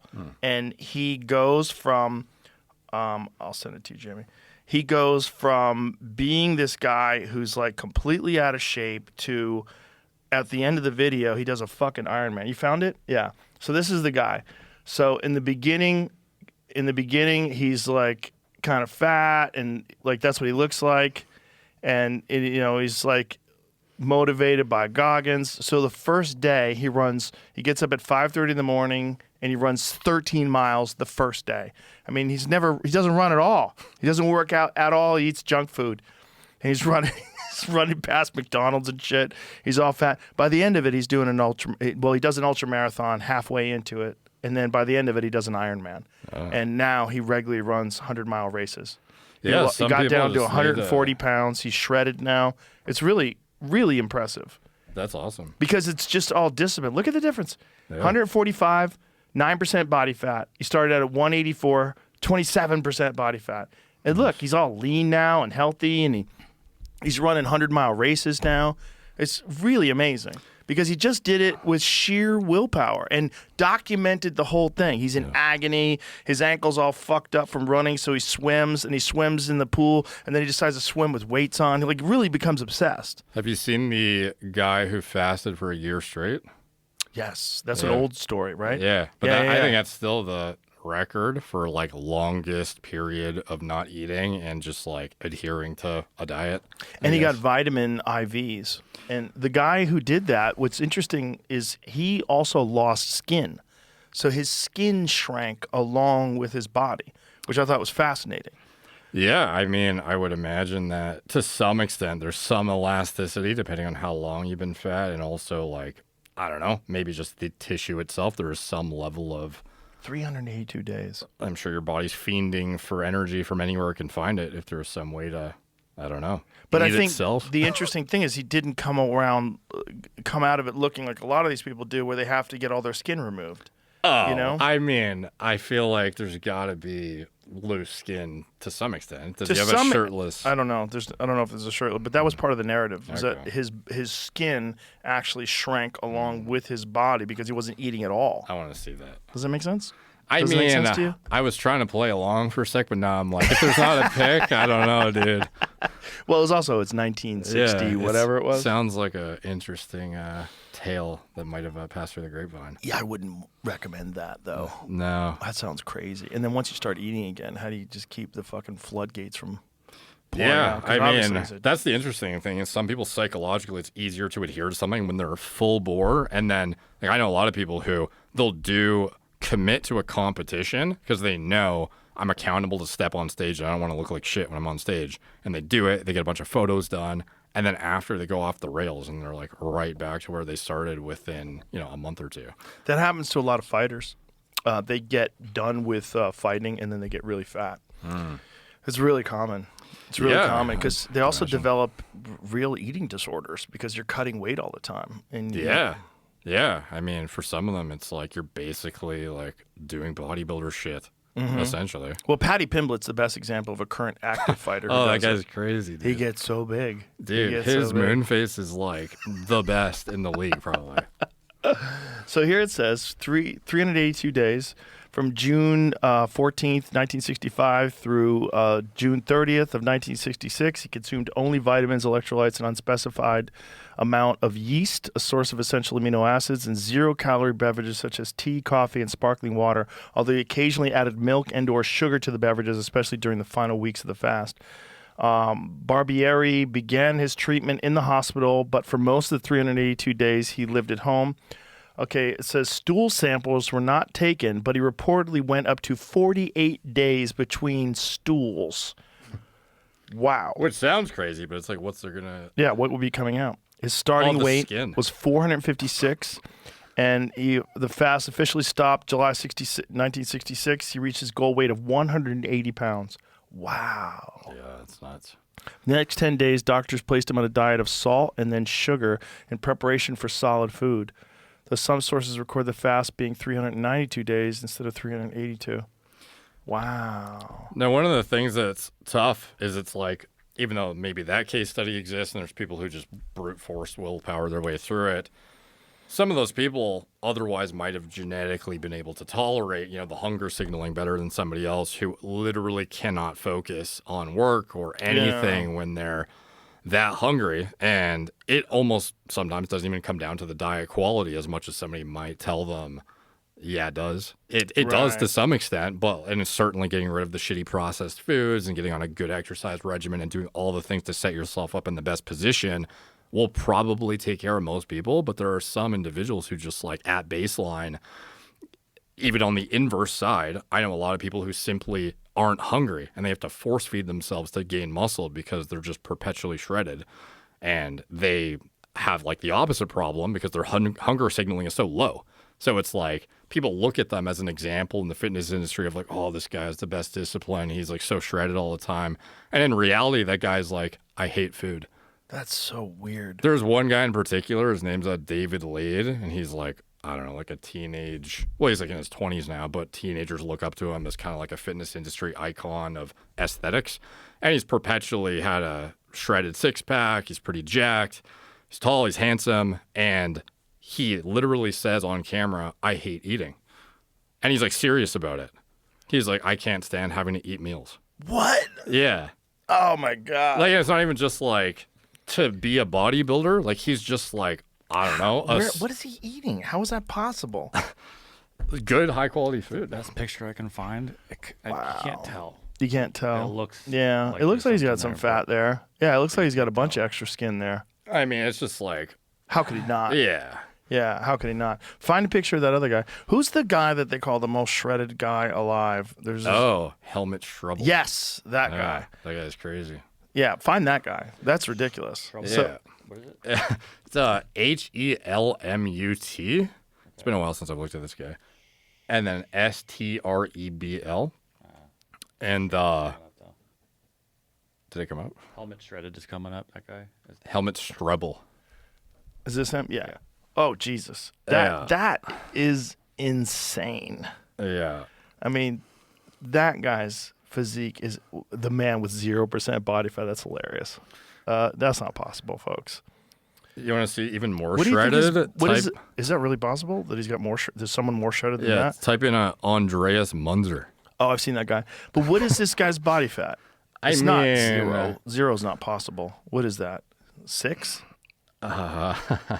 Five or six maybe. No, that would be like super stage ready, beyond most bodybuilders, even at the best of the best in terms of conditioning. So I don't know, maybe like 6, 7. It's kind of tough though, dude, because it's like some of these guys, they have like, oh, Jesus Christ! Like go back to that picture. That's nuts. that's like aggressive filtering and sharpening to look whatever, whatever it is. That's Yeah. his real body. That's insane. Yeah. Even I mean, it's obviously like the best possible lighting for that effect. There's distribution of fat and water that some people, it just looks more shredded than another person who might otherwise store any excess fat on like their ass or like their love handles or like whatever.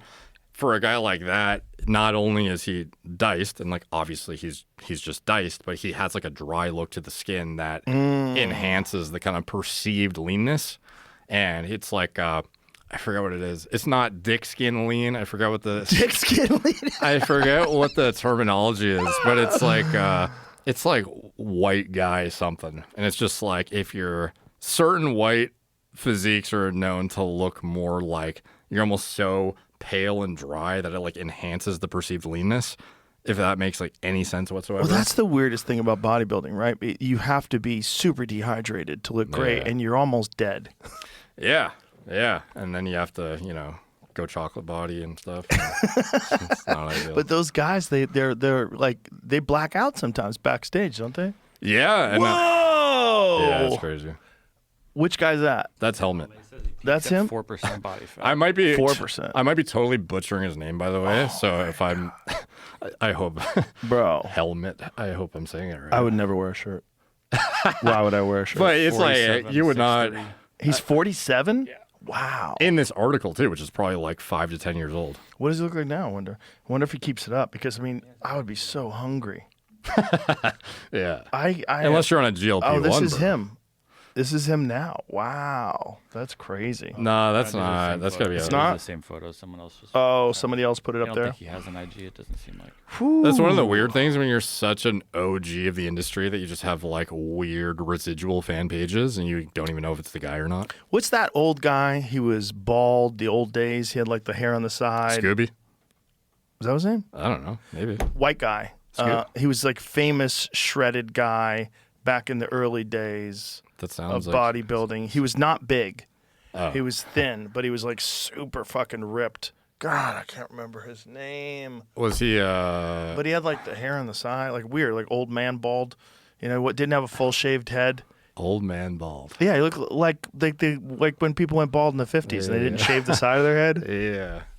Fuck. I'm sure if I saw it I would know who you're talking He about. was famous for teaching. You got him? I feel like you have enough. What's his name? I don't get a name yet, but is this him? No, that's not him. It's older. I bet It's you from if a you- long time ago. Fuck. Who's the what's your preferred AI search tool? Use that and type in what you just said. Yeah, put that into Perplexity. Old man bald. Well, I mean, it was, OG fitness you influencer. have to give me a better search. Like what for a time period? Like 90s, 2000s? Yeah, 90s. All right. Yeah, 90s. 90s. Oh, God, his name is at the tip of my tongue. Oh, this is driving me crazy. Super shredded. Yeah. He would teach people how to be shredded. He had like this protocol for how to lose weight, but his whole thing was being shredded. He wasn't that big. I mean, he was, fit, Yeah. but not like, bodybuilder jacked. And he was Caucasian? Yes. Huh. Yeah. It's telling me Billy Blanks. But No. White guy. Fuck. I was gonna say Athlean X, but there's no way that's who you're No, talking no, about. no, no. He's got no, great no. hair. It's a long time ago. No, Athlean X has got wonderful hair. It's Tony Little. It's not right together. speaking of hair, there's that new thing that is the study out of UCLA where they're going to be able to grow hair back. Yeah. Isn't that wild? Are you pumped?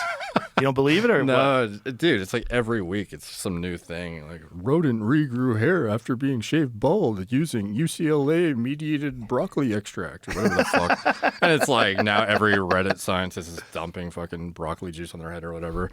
It's just like never really pans out ultimately. And it's pretty shocking. I think I even mentioned this at one point that we have all these, refined AI tools and drugs and some of the most developed and refined nearly side effect free drugs for some things that are pretty significant, roots of disease. But like hair loss, like no one has a clue Right. how to fix it without Or dick size.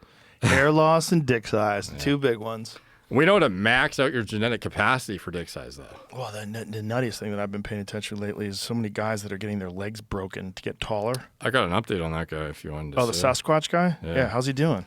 Well, I mean, he's he okay? walking, but it's like not perfect. But it's been a few years, right? Yeah, but he's also like the most extreme edge case example of it's almost if it was unfair to use a guy as a reference point, it's like this is the heaviest, tallest Right. example. So it's like if anyone Because he was gonna 6 feet when he started, and he got to 6'6", and Yeah. he was not walking like a year later. yeah, so He needed crutches. he said, let's see, I could send this to you if you wanted to put it up on the screen, or I could just show you here. Yeah, just text it to me. What is he? Is he okay? I mean, he got sued by the company that did his surgery. He got sued? Yeah, Why did he get sued? because he was talking about all like the mishaps that happened when he got. Because it's kind of like there are good clinics and bad clinics in terms of quality, and he kind of was, I guess, too forthcoming about like I did a podcast with him and they didn't like it. They're suing him. Yeah. Literally. Well, they did sue him. Yeah. How can you sue someone for telling the truth about a procedure that didn't work out so great? I mean, great question. That's what I said. How could you win? Maybe you could sue someone. Maybe it's for a lot just of like things. bury them in fees or something. I don't know. Yeah, probably. All right, check. See if this came through. Hopefully my LTE is good. Nope, not yet. You can airdrop it to my computer if it pops up. So Okay. Going that way. Yeah, there you go. All right. So he's still fucked? Yeah. 1 sec. God damn, man. Yeah, it's. I was watching this guy yesterday on Instagram. This fairly thin kid. He wasn't big, but he gained 5 inches. You know, he was like 5'5". Now he's 5'10", and he's Yeah. real happy with it. But I was like, Jesus Christ! And a year later, again in crutches. 1 year later, it took him a year and a half before he could walk normally. I mean, some people that's still worth it to not have to. Yeah. I guess. Yeah. I mean, if you're 5 feet tall and then all of a sudden you're 5'7", I guess. Here, see if it did it come through for you. Yeah. I was trying to figure out what to play. I airdropped it. Oh, to you I as got well. it. I got on the screen. Oh, nice. Okay. So this is 2023. Oh wow, he did it way back then. Yeah. It's Oh been my god, almost look how like- skinny his legs are. That's crazy how skinny his legs were. To have that much mass up top, that's crazy. That's probably the problem, right?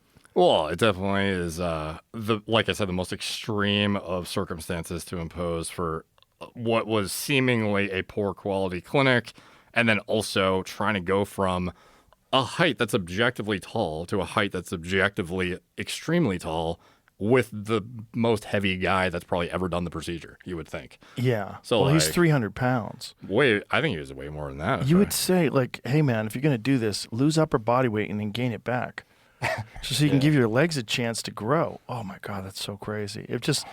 It makes me freak out because I'm getting anxiety. They're just gonna snap and he's gonna fall over. Yeah, there definitely is something a little bit unnatural about watching even like the strikes on the ground. Yeah, his it makes gait. you feel like something's just gonna like. Snap. Yeah, but to his Yeah. credit, I mean, like the guy literally couldn't even walk before, and he's optimistic about it still, and he thinks he's gonna make a full recovery. So There is now November 2025, so that's 2 years later. 2 years later, he can walk. there What are if he has to run from a fire? You know what I mean? Yeah, he's fucked for sure. Yeah. Well, also the mechanics. Like your body's used to moving legs that are 6 inches shorter, and now like the knee has different pressure, and it's got to be really fucking strange. He said, let's see, bones are mostly healed, just have a lot of weakness. As legs strengthen, the pain decreases and the spasms. Also, he's got to be on the sauce too, right? Yeah. Yeah. So even that's not helping. I mean, if anything, it would help in some of the recovery for bone, but it would also keep him yoked and like more pressure on it too. So like maybe it's it's a bit of a double-edged sword there. He says major hurdles cleared. Infection, knee tendinopathy. Will probably walk normal within a couple months. I can hop, but will need to strengthen much more in order to really jump, jog, and run. Planning to have a U.S. doctor fully fix any remaining issues, but for now, legs are good. Where'd he get his surgery done? It was I did a podcast with him last year, and I think it was Thailand clinic where it's like boy, he did a bargain. He got a bargain. Did he do a Groupon? It definitely wasn't the best choice. This guy got it? He's 9 years post surgery. 9. They were doing this 9 years ago. So this guy, as far as I know, he is a bit of a unique case in that he was actually correcting an asymmetry. So he had, I'm almost positive, I don't want to misspeak. I'm sure he'll correct it if he sees this, but I'm pretty sure he had one leg was like unusually asymmetrically shorter than the other one, and then he was kind of evening it out to what would otherwise be his, like genetic symmetrical match. Oh, interesting. So there's different applications to which people do this, and it's not always just like pure vanity. I want to get, really tall. It's sometimes like to correct a functional like asymmetry. It's just, a lot of people, you hear about the cases of, I want to get really tall for superficial reasons. It's just a matter of time before they're just genetically engineering everybody to look like Thor. You know? This is a matter of time. I think there's a lot of people that don't want this to work though too, because it's like, if it's almost too easy or like, doable, it's just like some people, I say a lot of people unreasonably shit on these people, and it's just like, just take the content for what it is, Yeah, no, that's true. But I'm saying about with the genetic engineering, there's a lot of people that are going to not want that to work either, but tough shit. Yeah. Like, you're not going to hold back science because you don't like the fact that especially if someone has poor genetics and they just look gross and their whole life they've looked gross, and then all of a sudden something comes along, it's like, and now you're a fucking supermodel and you're 6'6", and like, Mike, it's you? What the fuck happened? Yeah. Oh, I went to this clinic in Turkey and look what they did. Yeah, that was like you were asking about what. Did we talk about this before? Bone smashing. What? I just saw a video about this and thought it was fake, but this seems like a place to find out if it's real. Oh yeah, so people are like, With they're a like, hammer? Yeah. What? With whatever they can do. I'm pretty sure this is not like it's like a clickbaity thing among the people that do this stuff. Wait a minute. He's hitting himself with a fucking hammer? I saw a kid was just using like a trophy, just banging his face all day. He's like, I've been doing this for years. So they like think that they can induce acute like bone remodeling in the area to kind of like enhance like, I don't know, zygoma development or what have you, and get better, whatever asymmetry or deficiency they deem to have cosmetically corrected. And some of them, they're just punching their face essentially before they go out at nighttime to get like a temporary pump in their cheeks. So like, think about back in the day when you went to the club and you're like, I want to hit push-ups first. Yeah. So, Oh my god. So it's like you're laughing and they're probably like, bro, it's the same thing. You're fucking punching your cheekbones to get them to stick out more. Yeah. Oh god, it's so dumb. There's so much out there, man. Yeah. Listen, man, this is great. Congratulations on this. So for everybody that wants to buy it, Gorilla Mind. I've been drinking it for 2 hours now, 3 almost. It's great. Works. No, thank you, man. I feel like appreciate that. I haven't had a cup of coffee the entire podcast. That's unusual for me. But it tastes good too. How many flavors you got? A lot, man. 15 plus. 15? We got to narrow it down to the best ones, though, to really dial in the catalog. But If somebody wants to buy this, order it. Where's it at? GorillaMind.com. We're in GNCs, vitamin shops across the country. We're going to be in Circle K soon, and soon to be more spots, hopefully. Congratulations on that. And for everything else that you do, GorillaMind.com. Yeah. And MerrickHealth.com if you want to get preventative medicine, expert oversight when it comes to diagnostics, optimization, etc. All right, brother. Well, it's always good to hang out with you. Very fun. Thanks for having me, man. My Appreciate pleasure. it. My pleasure. And again, congratulations. This is legit. I'm going to buy it. All right. Bye, everybody. See you.